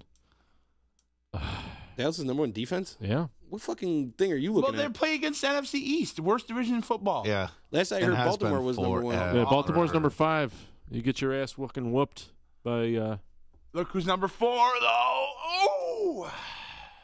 I'm going to go out on a limb and say that's the Chicago Bears. You know it. I'm willing to bet a lot of those top defenses are in the NFC still, aren't they? As per our conversation earlier. With the top 4 in the NFC. Yeah. Why? Probably bye weeks. NFC offense suck. Outside of the Rams. Quickly with bye weeks. Rams and the Saints. Bye weeks. Bears offense has been pretty good the past few weeks. Yeah. I think 24 is probably one of the lowest totals they put up all year. Okay, let's get to this next game because it's actually a good game. It's a rivalry game between the Ravens and the Steelers. Yeah, that's gonna be good. I like this game. I'm probably going to go lean more towards the Steelers. I don't know. Baltimore's a good team. They're not a team that picked up Ty Montgomery, game changer. Yeah. I mean, Baltimore is at home. He cares about his teammates. Baltimore is at home. Just don't have them return kicks. But, I'm going Steelers on this one. I just think there's a lot going on in Pittsburgh that we're not seeing with the whole Le'Veon Bell thing. But it's been going on. Dude, Connor's kicking his butt. I think Connor's stats are better, but you still got the guys who Le'Veon Bell's played with for the past 4 or 5 years he's our guy, our team, but I think they're mad at the organization for doing it because it's wrong what they did. I'm going to say that's wrong for not giving Le'Veon Bell the contract. They should not have franchised him again. He's going to have his guys who've got his back who are going to start getting a little antsy. This is the same Le'Veon Bell who's been suspended just about every single year as a pro, right? Oh, yeah, I understand. Well, that could have been, again. The guy who couldn't be responsible another guy, enough why to don't you handle trade his him? habits. Why don't you trade him then? Yeah. Then sign him and trade him. I think they should have. Absolutely. They sign him and trade him, get something for him, and instead of doing all this bullshit. But I think the Steelers kind of like that fake drama. Remember last year when Big Ben said he was going to retire, and then you had the drama with Martavis Bryant, and then you had the one with Antonio Brown, and you still had Bell causing his drama. And then what do? They end up going deep in the playoffs. Well, you have weird double standards in Pittsburgh, like when they released a random special teams guy for rape allegations. And then you keep Ben Roethlisberger and Hines Ward. People also don't realize too, and it's kind of ironic that his name was in the news this week. But Todd Haley got to do a huge bar fight when he left Pittsburgh too last year. Like the last weekend of the season. Not surprised. Yeah, he got to do a huge bar fight with his wife. His wife talked shit to somebody, I guess, which is they're surprised Todd Haley married someone's wife. Who's a woman who talks shit, but. Yeah, like he got into huge trouble for that. So the controversy does follow them. I will tell you, one of my biggest takeaways I think that we're going to notice in the next few years in the NFL is going to come from this Le'Veon Bell situation. It's going to come with a combination of Le'Veon Bell and Earl Thomas. You're going to see guys playing this move for a long time now. Okay, it's going to be holdouts, and these NFL teams are going to have to put their tails between their legs and sign these guys if they want them on the field. Yeah, you do have you see this situation where next man up was worked out pretty well for them, but I also think it almost had to work out pretty well for them with James Conner. Okay, I think they're very similar running styles. They're very similar running backs. James Conner also had a lot going for him in Pittsburgh, given that he went to the University of Pittsburgh, given the fact that he beat cancer. He was going to get this shot at some point. And the Steelers just churn out running backs left and right. He was going to get this shot. So I think if anything, not detrimental, I think it's exciting. It's going to be good for us as NFL fans. You're going to see a lot less holdouts, or a lot longer holdouts, or sometimes a lot quicker holdouts, because these guys are going to get back the fuck on the field, because give them their money and let them play. The NFL Players Union has a lot of problems right now. I mean, yes, I was going to say that the next CBA they have, I think the franchise tag is going to be one of the biggest issues. I don't like it. Yeah. I think it's bullshit. You have the unilateral passing by the NFL owners group during the offseason of the standing mandate, which has now been basically tabled. But that basically attempted to neuter the Players League. Yeah. You have, the way holdouts are, the way salary tags are, the way all this works out. You have a potentially explosive, CBD next time they do it. It's going to be ugly. I'm not kidding. Very ugly. I'm not kidding. Dave's right. I see lockout. I wasn't going to mention the word. I'm all for scabs. Am I the only one? I wasn't going to mention the word, but I think I want Bears on the field. Just put in the replacements every Sunday, and you're good. I don't seriously. Yeah. It's come up before. Well, you're just cheering for a cotton jersey. Yep, sure as shit. I love midnight blue and orange. Go fuck yourself. I am, but at the same time, I find the owners to be a lot more despicable than the players.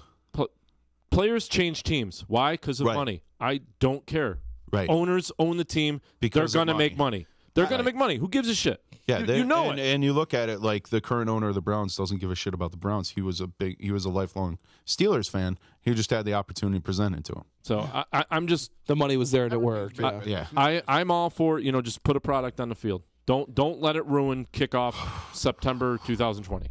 Yep, that's it. That being said, Le'Veon Bell does not play this year. I'm going Pittsburgh in this game. Yeah. So anybody going Baltimore? I'm going to take Baltimore in this game because I think they got a good defense. I think Joe Flacco, coming off a loss, is a tough quarterback to play against. I think he's better than a lot of people like to give him. Joe Cool, love the nickname. Probably just for that reason alone, I'm going to take Baltimore. It's a blue hen. Ravens did win the last game, 26-14, back in September. It's going to be a good game, hard-hitting game. Divisional game. Home team usually peels it out. So I'm actually going to go with Steelers on this one. It's very similar to the AFC East too. I think this division is that. Oh wait a minute! Shit, the Ravens are the home team. Oh my God! Never mind. Has more. Oh my God! I don't know what I was thinking. Ravens. Sorry. You're going Ravens? I'm going with the home team, yeah. Would you say, David, because you follow this division a little bit closer than I do, and I follow the AFC pretty close, East pretty close. Would you say it's very similar in the fact that these teams consistently split their season series? Because that happens in the AFC. Even the Jets split with the Patriots. Yeah, it seems for the last few years, they always split. Right. Outside of the Browns, outside of the Browns, unfortunately, they do tend to split it. But the Ravens already won. In Steel City, so. Yeah. For myself, even though I'm a Browns fan and I'm wearing a Ravens jersey, I'm going to go with Pittsburgh. That was pretty wild. All right, right. Pittsburgh, Baltimore. You going Baltimore now? No, I'm going Baltimore. Yeah. I said the wrong thing and circled the wrong thing, but I meant the home team. Oh, yeah. but you held me to it. Yeah. Ready. Dick. And what's going to happen? I said it on air. Next week, no matter who wins, he's going to be like, oh, no, you see it. Circled. Everybody see it? It's crossed out and circled. There we go. I know initial it? Once I started taking pictures of my picks, started doing way better. That's it's weird. I got one thing to bring up. They're all right there. You want to look at them? When I was on this show last year, we were talking fantasy. It was a fantasy segment, and I said, here's a guy you want to sign right now. Who was it that I said to sign? Do you remember? I don't. Brock Osweiler. Juju Schuster. Yeah, he was right. That was right around the push time. I do remember that. Well, here's somebody you don't want on your fantasy team. And the Walker is going to make its way into Carolina with Ryan Fitzpatrick under center. Fitzmagic is back. Fitzy's back, baby. 7-point underdog. Jameis did not do the trick in Tampa Bay, and this might be the beginning of the end of Jameis Winston's career in Tampa Bay, I think. Yeah. So, yeah. Carolina is a 6-point favorite. I 2 to that, but I think it is. I think this might spell the end for who's Jameis. that guy that Josh something that played for the Freeman? Remember, he was supposed to be the guy. He was going to be changed. Did he go to? I feel like he went to Chicago. No, no, that was Jason Campbell. Oh no, another guy that. Antonio Freeman, Green Bay, way back. No. Josh Freeman went to the Raiders, I thought, maybe. Morgan Freeman. Josh Freeman quietly played for a lot of teams that nobody realized he did. Like, he was quietly, like, bounced around a lot. But, like, he was supposed to be that guy, and he kind of reminds me of Winston, but obviously not as big a mouth as Winston, but then you got to play against Carolina. I mean, Carolina's on a roll. Carolina coming off the win last week. Carolina is a scary team. Greg Olsen, 2 touchdowns in his last 2 games from him coming back. So I think he's got his weapon back. McCaffrey found the end zone finally fucking last week. Yeah. Caught a bounce pass. You ready for Josh Freeman real quick? So played for Tampa Bay, obviously. Also was a member of the Minnesota Vikings. I knew we went to the NFC North. I just don't remember where. New York Giants, Miami Dolphins, Indianapolis Colts, as well as the Brooklyn Bolts of the Fall Experimental Football League. Jesus. And the Montreal Alouettes of the CFL. So we just seen Jameis Winston's future. Right. Hello, Brooklyn. Are you still there? Okay, here's the thing about Tampa Bay, though, and Fitzmagic. I know you don't like him because you're a Jets guy, but no, I like Fitzmagic. He was putting up big points. He had one bad game, and that just happened to be at the same time Jameis was coming back. Jameis took his job over. I still think Fitzpatrick could put a lot of points up with that team. I think Norb too. I think the one miss, the only reason I think they made that move was you put it perfectly. He struggled that one game, and then they were going into the bye. The bye fucked him. Yep. The bye fucked Fitzpatrick. With Jameis coming in off because it gave them a chance to say, hey, you know what? You played. That's when they got blown out by the Bears and they went into the bye. They were down like 38-3 at the half or whatever. Trubisky came down from heaven and led the. It was unbelievable. Yeah, but so like I think that had a lot to do. I think it was the bye. Who knows what he could have kept doing? You're right. You're absolutely right. I mean, I do like Fitzpatrick. I just don't think he does it over a long period of time. That's my only problem with him. Now I don't know. Was he just signed there this year? Was this his first year? He was there last year. Oh, he was. He was there last year. Yes. So. What I like about Fitzpatrick over Winston is Fitzpatrick could get the ball in the playmakers' hands. We've seen Deshaun Jackson and some of these other guys start becoming relevant, whereas like last year, Jameis Winston couldn't hit Jackson for the broadside of a barn. And the only reason Winston had his stats is because Mike Evans can just stop his route and jump up and catch a back shoulder pass because Winston couldn't get it down the field. Didn't Deshaun Jackson say he wanted to be traded? Yes. Well, Jameis Winston was the quarterback. Yep. He was also the one. I wonder if he has now revised that because that disappeared as soon as they said they were benching. He's the one who Winston. said he's the one who said that they shouldn't make the change at quarterback. And if you're the one, if you're originally from Fitzpatrick, Fitz, yeah. So I'm wondering. I mean, if you look at it, if you remember when Fitzpatrick came out for the greatest interview of all time, decked out in Deshaun Jackson's clothes. You got to wonder if Fitzpatrick has established a bond that Jameis Winston, for whatever reason, simply has not. And that's what I was getting at a couple weeks ago when we were talking about this change, is that because he came out there wearing Jackson's clothes and kind of like showed that bond between the team. Right. Like they rallied behind Fitzpatrick. You never seen that kind of with Winston. Then that they support him. They say nice things, but you didn't see that bond. No, not at all. I think that's what Fitzpatrick brings. He brings that let's do this as a team, and he can put it in his players' hands. But with this game, I think it's a bad game to come out and play. I mean, although he has beaten some teams. I mean, he beat Philly, he's beaten some teams, but I think right now Carolina's on a roll. It's a divisional game. I think the one thing too that goes back to what we said about Winston and the point that was missed too is when you're suspended in the NFL, you're not allowed to be around the team. Yeah. Like it's not just hey you can't play on Sundays. The general fan sees okay you just can't, you're just not going to be there on Sundays. Like Jameis Winston was from. You're not allowed to be on the. You're not allowed to be even working out at team facilities. So I think that's call players and keep up like that and everything. But and I think that's too. I think that's where that bond that you bring up, Dave, with Winston and Fitzpatrick formed is hey you know what fuck you, that guy didn't want to be here to help me make me better and be on the field with me, so fuck you. So. Yeah. That being said, I will go with Carolina. I'm going to go with Tampa Bay. Really? Fitzmagic will probably save Dick Cutter's job, but I'm going with Carolina. Dick Cutter. What did I say? Kirk Cutters? You call him Dick Cutter. Dick Cutter? It's Dirk. That's awesome. We always know what's on his mind. But I like it. Oh, man. Even I got to laugh at that one. Play one of your infinite clips there.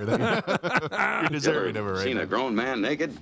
Speaking of a team that should have picked up a wide receiver, Carolina, man. Yeah. I've always Carolina, like, everybody thought like when Benjamin got there, he'd be like the saving grace. That guy can't catch. He's gone. DJ Moore's kind of been nowhere to be found. Like Funches is like the guy they're like. No, you're going to be good. You can keep trying to not be good, but we're going to make sure. No, and like it's like a fight. Like, no, you're going to be good. No, we're not going to. It's like Terrell Pryor.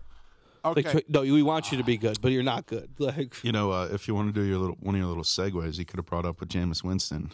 Need help quick. Because let's be honest, Jameis Winston needed help quick, and he did not call Nick. No, and he he didn't call Nick. Suspension. No, Jameis Winston, he took a NYE Volkswagen in Rome. He's stopping in the showroom at 5865 Tayberg Road in Rome and see why all their customers love their NYE Volkswagen. Mention Disruption Network and receive $250 off any purchase. Check out their inventory at NYEVWofRome.com. Hey, the lights just got a little bit brighter. All right, keeping those lights on, boys.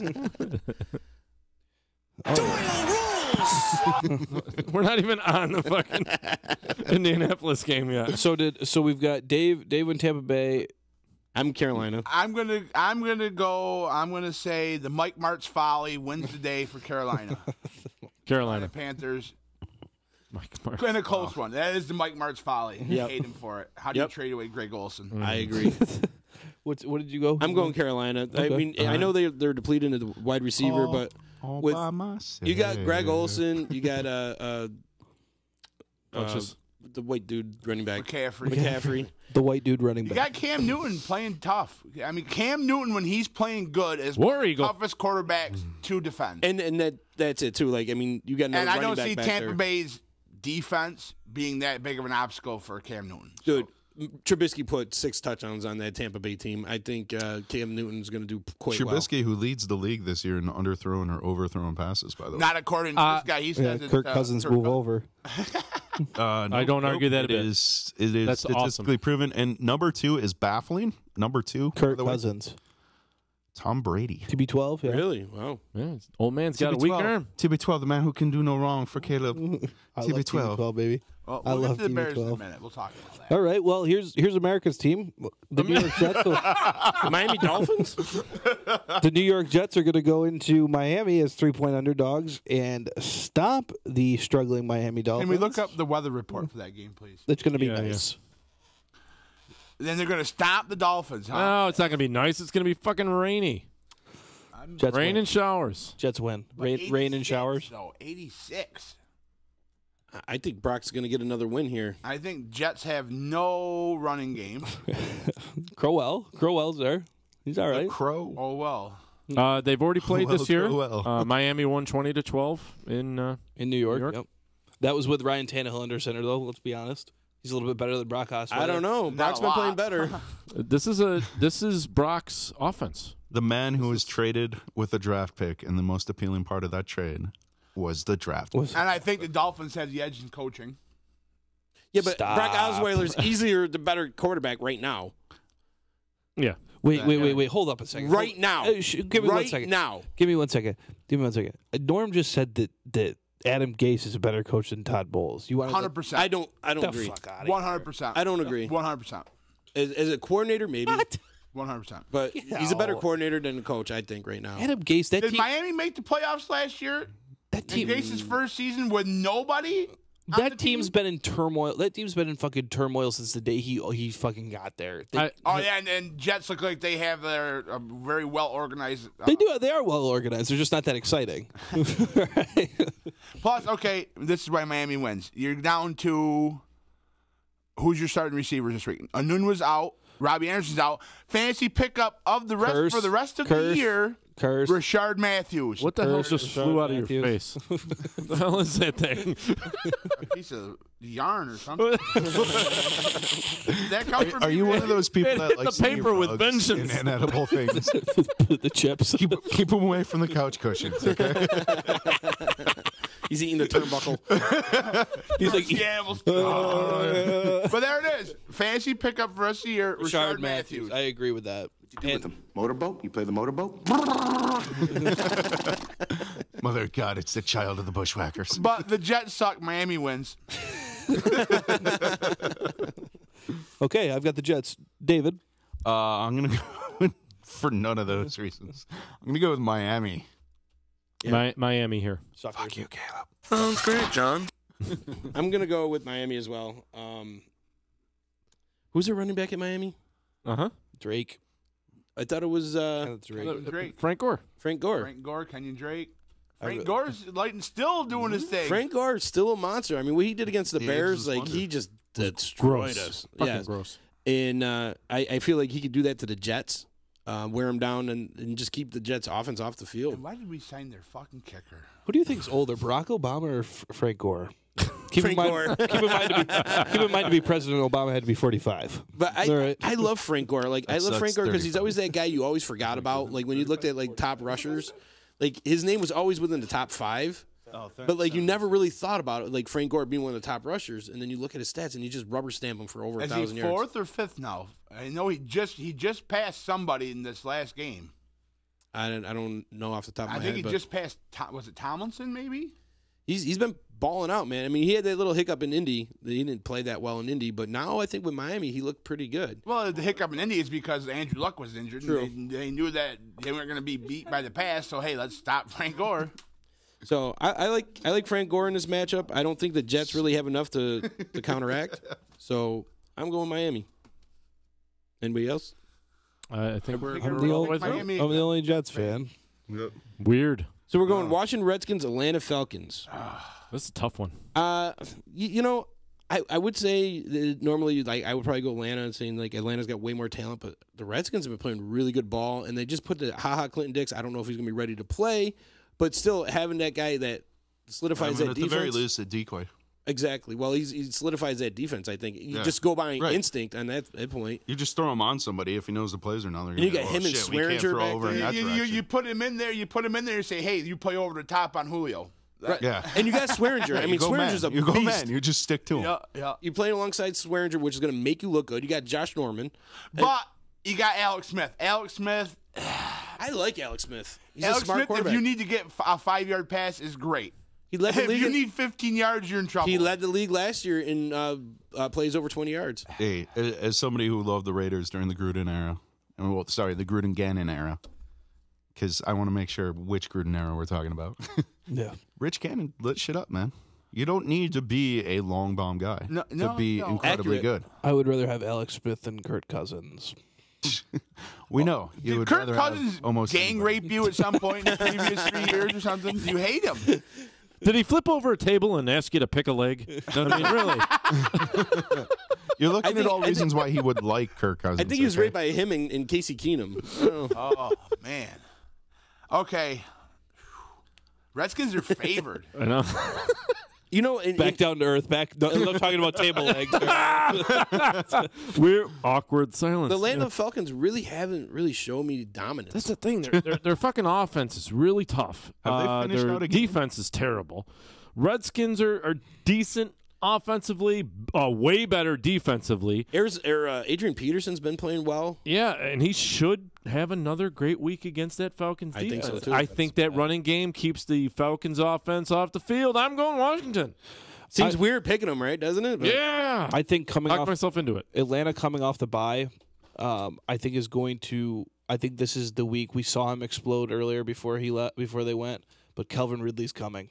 Calvin Ridley, the witching hour of Calvin Ridley is coming. And you know what? If you're Atlanta, I think it's going to be scary what they do coming out of the bye here because, hey, if you're Atlanta and the team really wants to cover Calvin Ridley, well, that other Alabama receiver on the other side is pretty good. The other kid that went to Alabama, Julio Jones. Julio Holmes. So, Tevin Coleman, I think Tevin Coleman's been pretty good this year, and what is it? Ike Smith has been pretty. Iko Smith has been pretty good as well.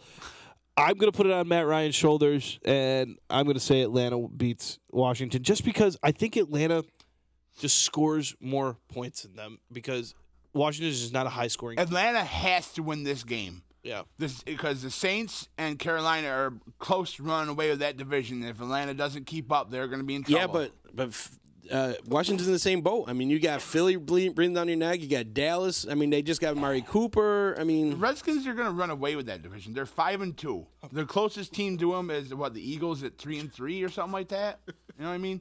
That division's horrible. No problem, son. It's on grass. It might slow down that Atlanta offense a smidge. And I think if you got a team defensively to go against Atlanta, it's Washington. They got the good corners. They got some great safeties now. They got a great front seven.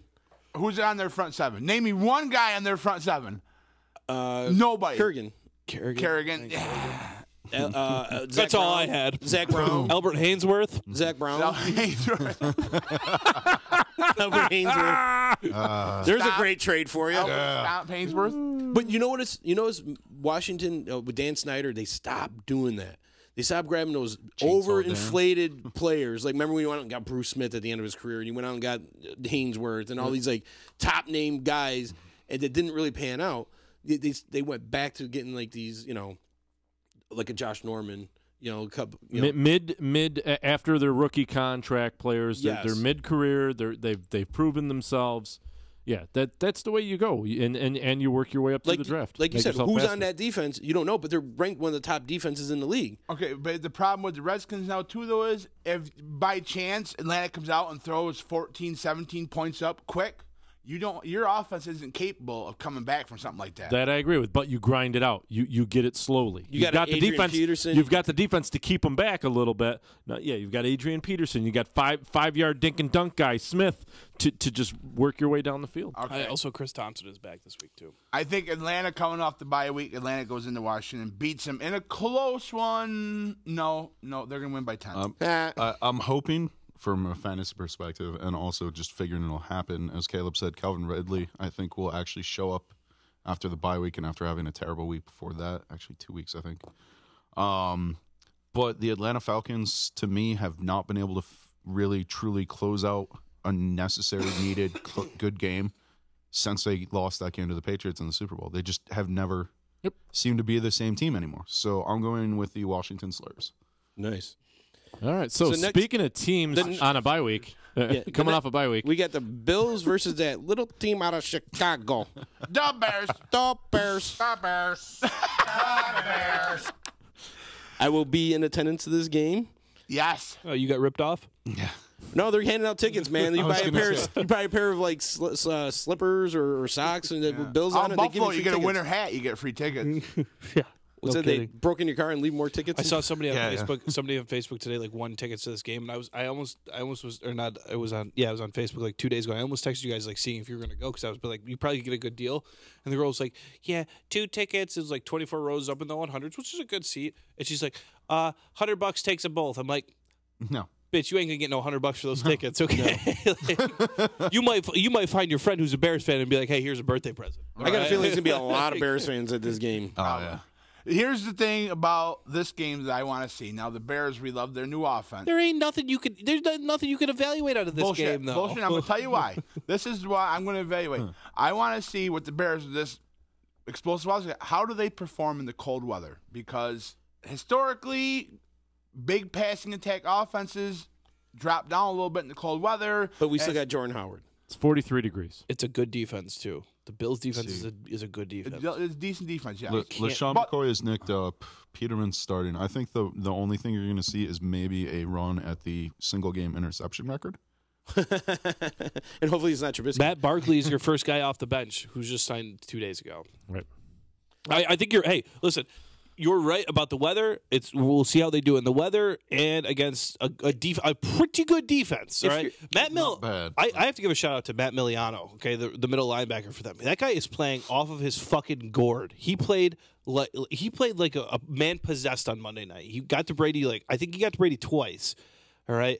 And he was in the backfield for yards with tackles for loss. I think that guy was really good. He went to Boston College, and I'll tell you something. Look for that guy in the next few years. Leonard Floyd's got to show me something, though. Leonard Floyd definitely has to step up. Has to show me something because especially with Khalil Mack coming back, Khalil Mack's getting. I would keep Khalil Mack out of this game. I'm good. I would too. I would keep him out. Yeah, he's probably going to be out. He's not. He hasn't practiced all week so far. I noticed the team last week, and nothing against Mack, and because he's been hurt, and I think he's been trying to play hurt. I think he's been more of a liability than like last week. They took him out, and they had the guys out there that can run. You know what I mean? Let him rest up. Bring him back for a game that we need him in. Like this game, I don't feel like we need Khalil Mack. That's a waste. And I feel like they should keep him out. The same thing with Robinson. I think keep Robinson out. We got enough weapons. I think this game we did okay last week. We did great last week, I thought. I mean, we played a shit team, but... I mean, suit them off if it becomes some kind of crazy... Yeah, right. If the worst possible situation if happens, suit them up, Do not forget... Well, now, who did you mention for Buffalo's D last week? Matt Miliano. Now, see, now I noticed Tremaine Edmonds. Okay. Huge. He played huge. Yeah. The game was close. Yeah. Then he went out. That's when the Patriots went up. Now that I'm pissed the Bears never didn't get him in the draft. Still, Virginia that Tech guy, boy. he reminded me of a young number 54 back in early his career. Zach Thomas? No, not even close. Oh my God, I gagged a little. It's weird because you never gag. We found the you can't be unhappy with Roquan Smith though. I am unhappy. I just saw his grade today. How it's a B+, I have no idea. He's so average. Dude, he come up last week. He come up on a tackle and waited for the guy to come to him. And what did the guy do? Went around him. Tremaine Edmonds, almost the same exact play. Tremaine Edmonds went and got him. I don't even know who you are. That's the difference. That's the difference of player. That's who Brian Urlacher was. He wasn't a guy who waited for somebody to come to him. He went and got him. Is also on a team where he didn't get thrown in the fire. He got thrown into like the deepest, darkest pit of hell. And he's excelling. So he's excelling. But Roquan Smith has had a comfort zone to work with because the Bears defense as a team, he's got more to show. Whether it be how much they're on the field or anything else, he's had a lot more. Baby step it along. So and he has, yeah. He didn't play the first game. Yeah, I mean, he right didn't play now, all sure. preseason. But, and if he dropped back into coverage more because we already got evaluated it again in a couple of years. Right? Yeah. I'm not going to go out on the bus saying he's bad yet. But he's mediocre. I'm not. Garbage is a little bit of. I'm not saying that. I'm just saying I'm not happy. That's what I'm saying. Takes never forget. I will say one thing before we move on from this game. Never forget that with 7 minutes to go in the third quarter, it was 9-3. Right. Well, so anyway, that's when Tremaine went out. But Tremaine is in concussion protocol. Yeah. He's not out there. That's a different Bills defense, is what I'm saying. So, that. I mean, injuries happen. You got to know that. That's right. You didn't see that coming. Does Jordan Howard finally get 100? No, I'm done with you guys talking about Jordan Howard. Fuck Jordan Howard. Does he finally get 100 this week? Chicken here? Yes, I think he does. All right, so I believe we're probably all. You didn't think you were going to get a beer if I didn't fuck you over on something. 5 Bears? 5 Bears? Yes. Oh, yes, God, please. Yeah. Alrighty. So I'm trying to unfreeze my camera. I mean, I would be entertained. I know 3/5 in this room would be furious, but I would be thoroughly entertained. Oh, I'd fucking if the Bills won. There would be a fight in Bill Stadium. Oh, it would be glorious. Oh wow! All our cameras froze. That's awesome. Nice. Houston. Get off of there just to free up the internet. Houston. Dad, Houston. What? Houston? Dude, you're making the internet sound like it's skipping. Yeah, right? Like, what the fuck? We broke the internet.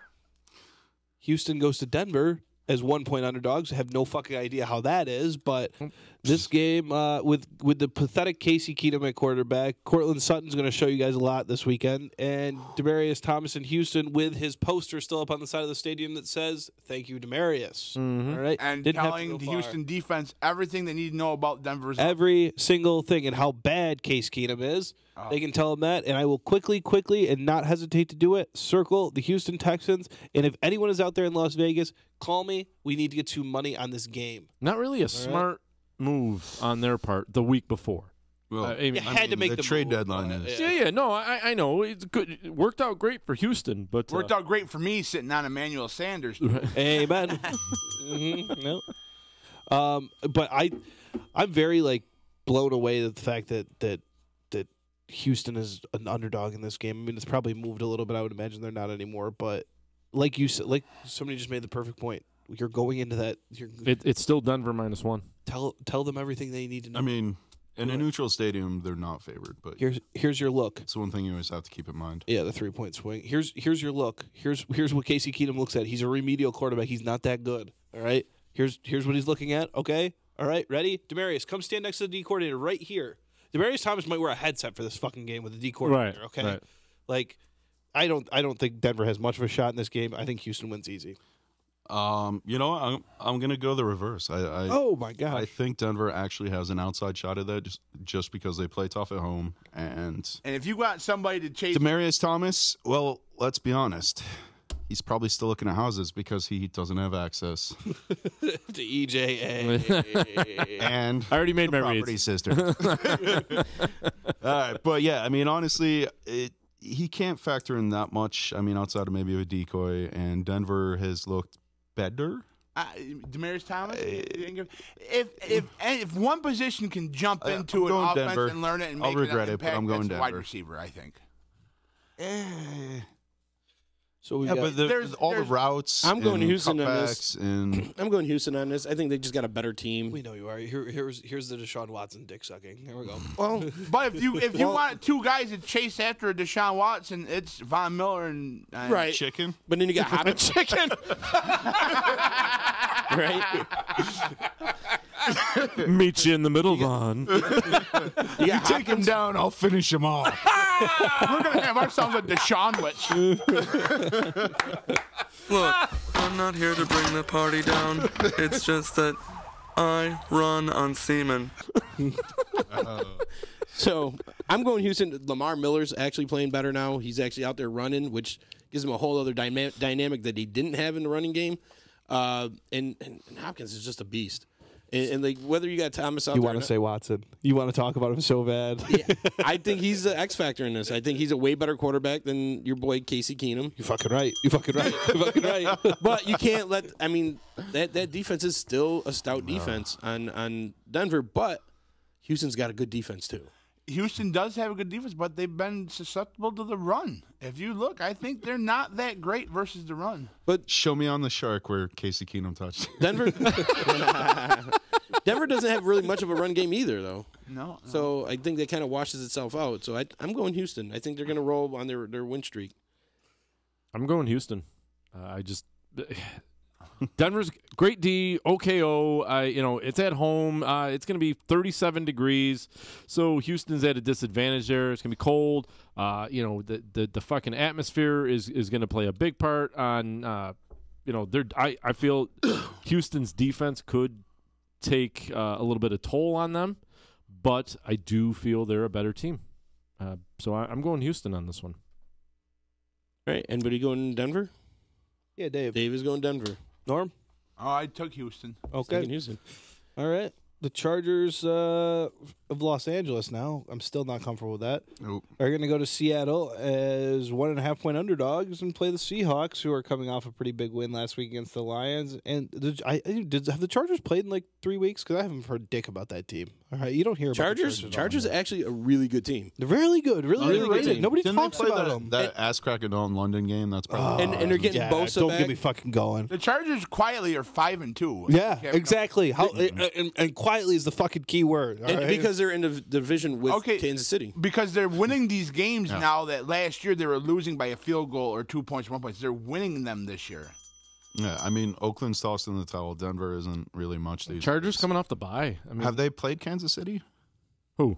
Chargers? Yeah, early. Once? Yeah. Once? Yeah. Lost. That's what we call a sack lunch. Nom, nom, nom, nom, nom, nom. And I think with Bosa coming back, that's going to put a Is big Bosa coming pressure. back this week? I believe he's coming back this week. I don't think so. I think he's out like a few more weeks. I don't know. They were saying he's coming back.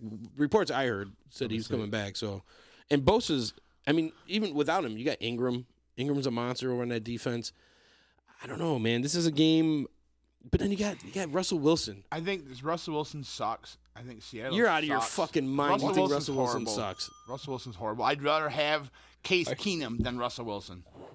Bosa unlikely to debut. Are you both fucking retarded? Sorry about Seriously. that. Bosa's unlikely to debut against the Seahawks. Unlikely. Okay. Yeah. Let me check the injury report. But to say Russell Wilson sucks, you're out of your mind. Yeah, the guy's been holding it down on his own for that team. They're nothing without him. They don't win a fucking game without Russell Wilson on that team.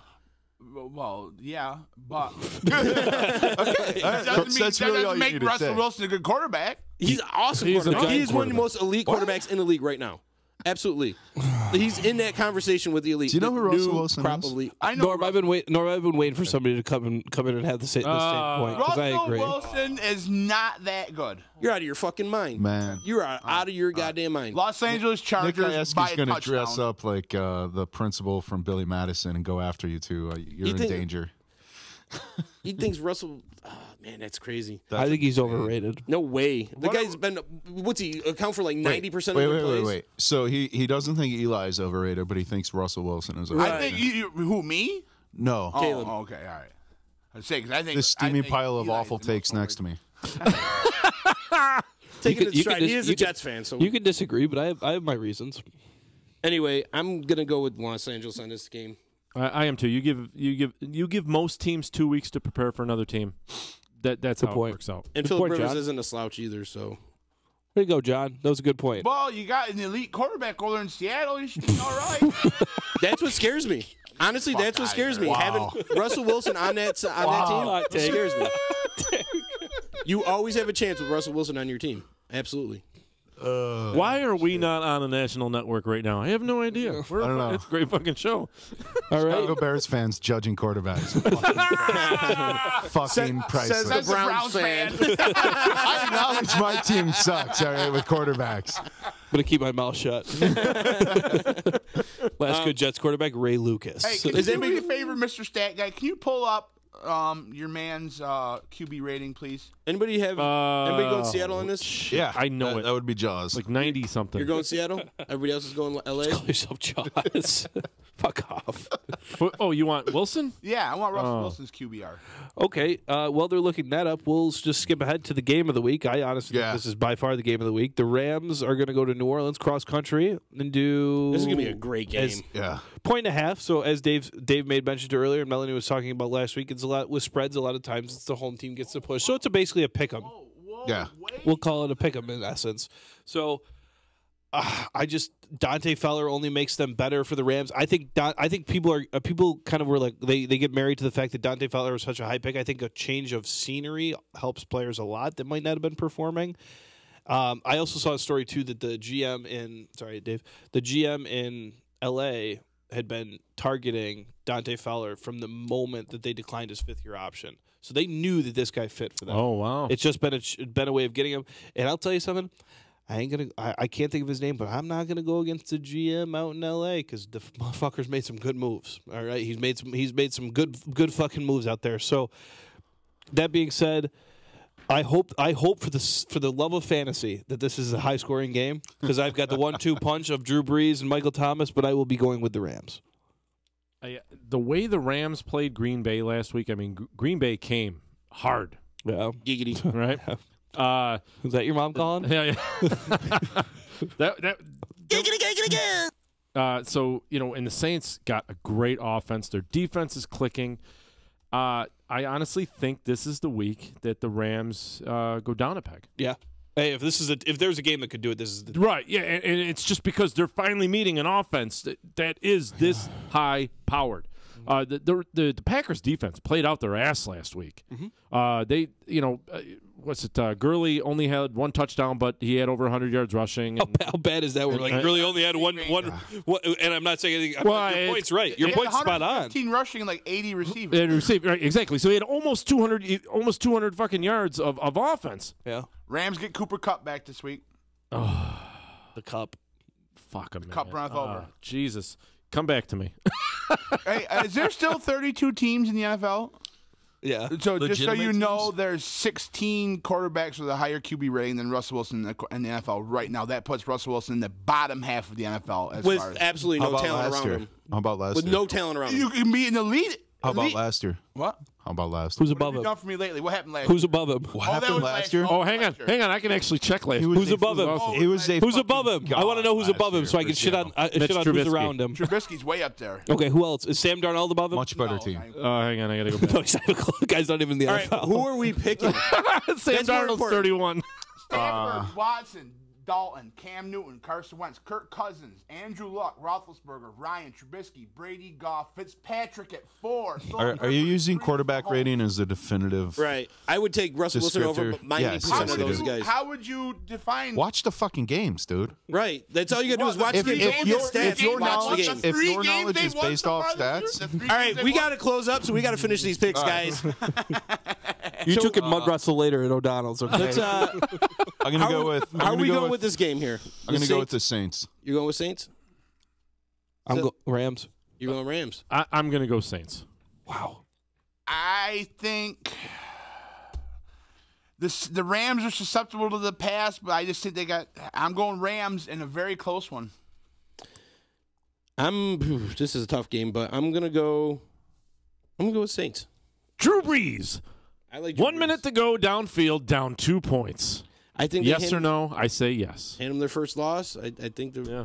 I don't know. I think I'd like the coaching. I'm not the only one. Oh, me and Norwin were the only Rams, huh? Yeah. It's tough. It's not like this was not easy. This was several minutes of pooping. Do you play Madden? Because I got the perfect team for you. If you do, it's called the Rams. If you want to win every game, or the Eagles. Or Kansas City Chiefs. I take the Rams over that. I win with the Browns, okay? Madden is good, New England Patriots. Want to go home and watch simulators for the rest of the night? The Saints is with that Rams defensive line, Breeze isn't going to have a lot of time, and it's going to be a lot of checkdowns. It's going to be a lot of checkdowns, and I think the Rams up front, their front seven, the linebackers are going to be able to stop the checkdowns quick. He ain't going to have time to go deep to Thomas, and Ted Ginn's obviously nothing but a deep Not threat. at first, but if you run right at that defense with an Ingram and you wear him down, and you beat the piss out of him with that big running back. You can't do it because the Rams are going to score. The Rams are going to score. It's going to it's going to be a shootout no matter what. There ain't going to be no running games no matter what. I think it will be with New Orleans. I think they live and die by that, and they will play with those game. running backs. There's going to be a running game. Yeah, absolutely. Are you saying you're not going to utilize Gurley they or catch more Kamara or passes Ingram? than they run. Right, but I mean, there's still going to be a running game involved. I think with Ingram, you go right at Adamakasu. You go right at Donald because you tire him out. When you tire out a big back like that, running straight at you, full head of steam, by third quarter, you're going to be tired. Yeah, but what happens when the Rams come out and put 14 points up on you? Now you got to throw the ball, and you have to. And if I got Drew Brees back there, I'm okay with that. Then you put in Kamara for a little bit. I'm okay. I mean, or Ingram. It doesn't really matter. They've both established they can catch and run. I'm going Drew Brees. I mean, yeah, that's a guy right there, man. I mean, the Rams are incredibly good. The Rams' defense is amazing. Their offense is amazing. However, the Saints are no slouch in either category, and they're home.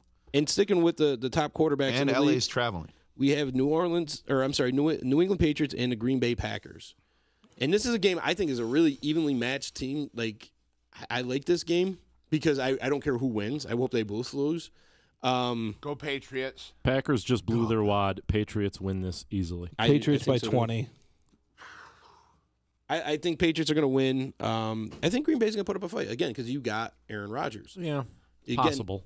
A guy that always keeps you in a game. They're going to keep it close, but Belichick, Brady at home in prime time. Patriots win. Gordon, yeah. It doesn't matter who's out there. I'm going Packers. What? I am going to go Packers. All right. End the show now. You trying to reinvent the wheel? Throw half a beer at you. I think New England has some of their glaring problems exposed last week by Buffalo. No. I mean, like you said, divisional game. Buffalo always plays but Patriots tough though. Yeah, I get this. I won't take it. I'm going Green Bay. That point. So you're telling me the Bears exposed the Packers week 1 when they barely lost to them? Did the Bears expose the Packers' weaknesses? No, I think the Packers. I think it was in game. I love how we never let anybody go on anything. I mean, not just that, but I mean, like I said, if you look at Brady, he's not on this year, and Josh Gordon is sitting out the first half, for team discipline reasons. Already, there's a team discipline. Oh yeah, that's right. He was late. All right, well, let's move on then, because the rest of us are going Patriots, right? Yeah, and one Green Bay. Yeah. I can't argue with that. I think Green Bay could put up a fight. I just think Patriots are a better coach team. It's a game of the two best quarterbacks in the NFL of probably the past decade, 15 years. Best quarterbacks that have been in the NFL. Mm-hmm. We can't. And only the second Are we going time down this road or no? And here, no. Peyton played in the NFL. We're way too late. I don't care. I would take either one of them. I love Peyton Manning, but I would take either one of those quarterbacks over Peyton. Drew Brees called. He wants to know what you're doing, Leonard. Let's move over to. We're still gonna have this fucking conversation at 9:30. Okay. All right. Russell Wilson's like Cowboys versus the Titans. We're gonna move on here, folks. Chicken wants Russell Wilson. Someone's got to work. I'll tell after you who this. loses. I know who loses. NFL fans. You want to come over and fuck my toaster this weekend? Every bar on Monday night just went, fuck me when they saw the schedule. They were like, wow. No, that's not true because we lose 50%. Dallas Cowboys fans. Dallas Cowboys are the largest fan base in the country. Yeah, but they're all in the closet. Cowboys teams aren't even going out to watch this. Wait a minute. Are they still? Only Cowboys fans say that. Yeah, are they I'm still? not a Cowboys fan. I mean, when your team hasn't been relevant in 20 years, They're still wearing their 20+ years. By the way, Troy Aikman jersey. Number one defense. You ever been in New York City to see all the people still wearing Jets jerseys? I'm going. No. It's called No, I Goodwills, haven't. man. You ever been to a Goodwill? Okay. But you guys eat my asshole, okay? I seen them with the Jet Super Bowl T-shirts. Super Bowl 3. Super Bowl 3. So I'm gonna go with the Cowboys. I'm going with the Cowboys. They've had a bye Cowboys. week. Titans have not impressed me offensively. Defensively, they're keeping their team in the game. Offensively, they've just been sputtering. So I'm going Cowboys on this one. All right, here's my 3 fantasy plays quick here. Chicken, pick your game. Pick the game winner, and then let me do my 3 fantasy picks here. I got to put these in. Fuck it, I'm going Titans because I just can't do the Cowboys. Everybody's Dallas. Everybody's Dallas besides Chicken. Yep. Okay, great. Play Cortland Sutton this weekend for the Broncos. Tonight, play George Kittle. I think he's going to go off with this new quarterback. The quarterback's going to need to use him. All right, and play AP. Josh You got a quick. You got one over there. Josh. Oh, Richard Matthews. Richard Pick him Matthews, up. baby. Pick him up. Even though I hate the Jets. All right, guys, we're going to get out of here. I do want to mention that next week we do have a little bit of a contest to see who can win tickets for the Vic let's see if I can get it. Diabedetto playing at the Stanley Theater on November 17th. This guy is funny as shit. Go online, check out his stuff. He does Giants locker room bits, which are funny as hell. I just posted one today on the D-line. And we're going to do it where you pick you make your picks. And the person with the top picks will win these a pair of tickets. And I'll stay out of it so somebody else can win. And Z will have him on next Thursday. So next Thursday, Vic will be in studio. Check out that interview. It's going to be funny as hell. And Silver said when the Bears make Super Bowl party at his house. Oh, there you go. All right, guys, we're going to get out of here. Take it easy. Have a good night. Thanks for having me. Help the D make strides against breast cancer by donating to our Real Men Wear Pink page, maine.acsevents.org/Utica. It's important for us as a whole to help raise awareness, education, and do our part to help fight this horrible disease. The Disruption team will be raising funds at upcoming events and all our daily programming. Please support our cause by donating a few dollars to our Real Men Wear Pink page. To learn more, visit maine.acsevents.org/Utica. or follow the donation link on our Facebook page. Help the D, save the B's, and put an end to breast cancer.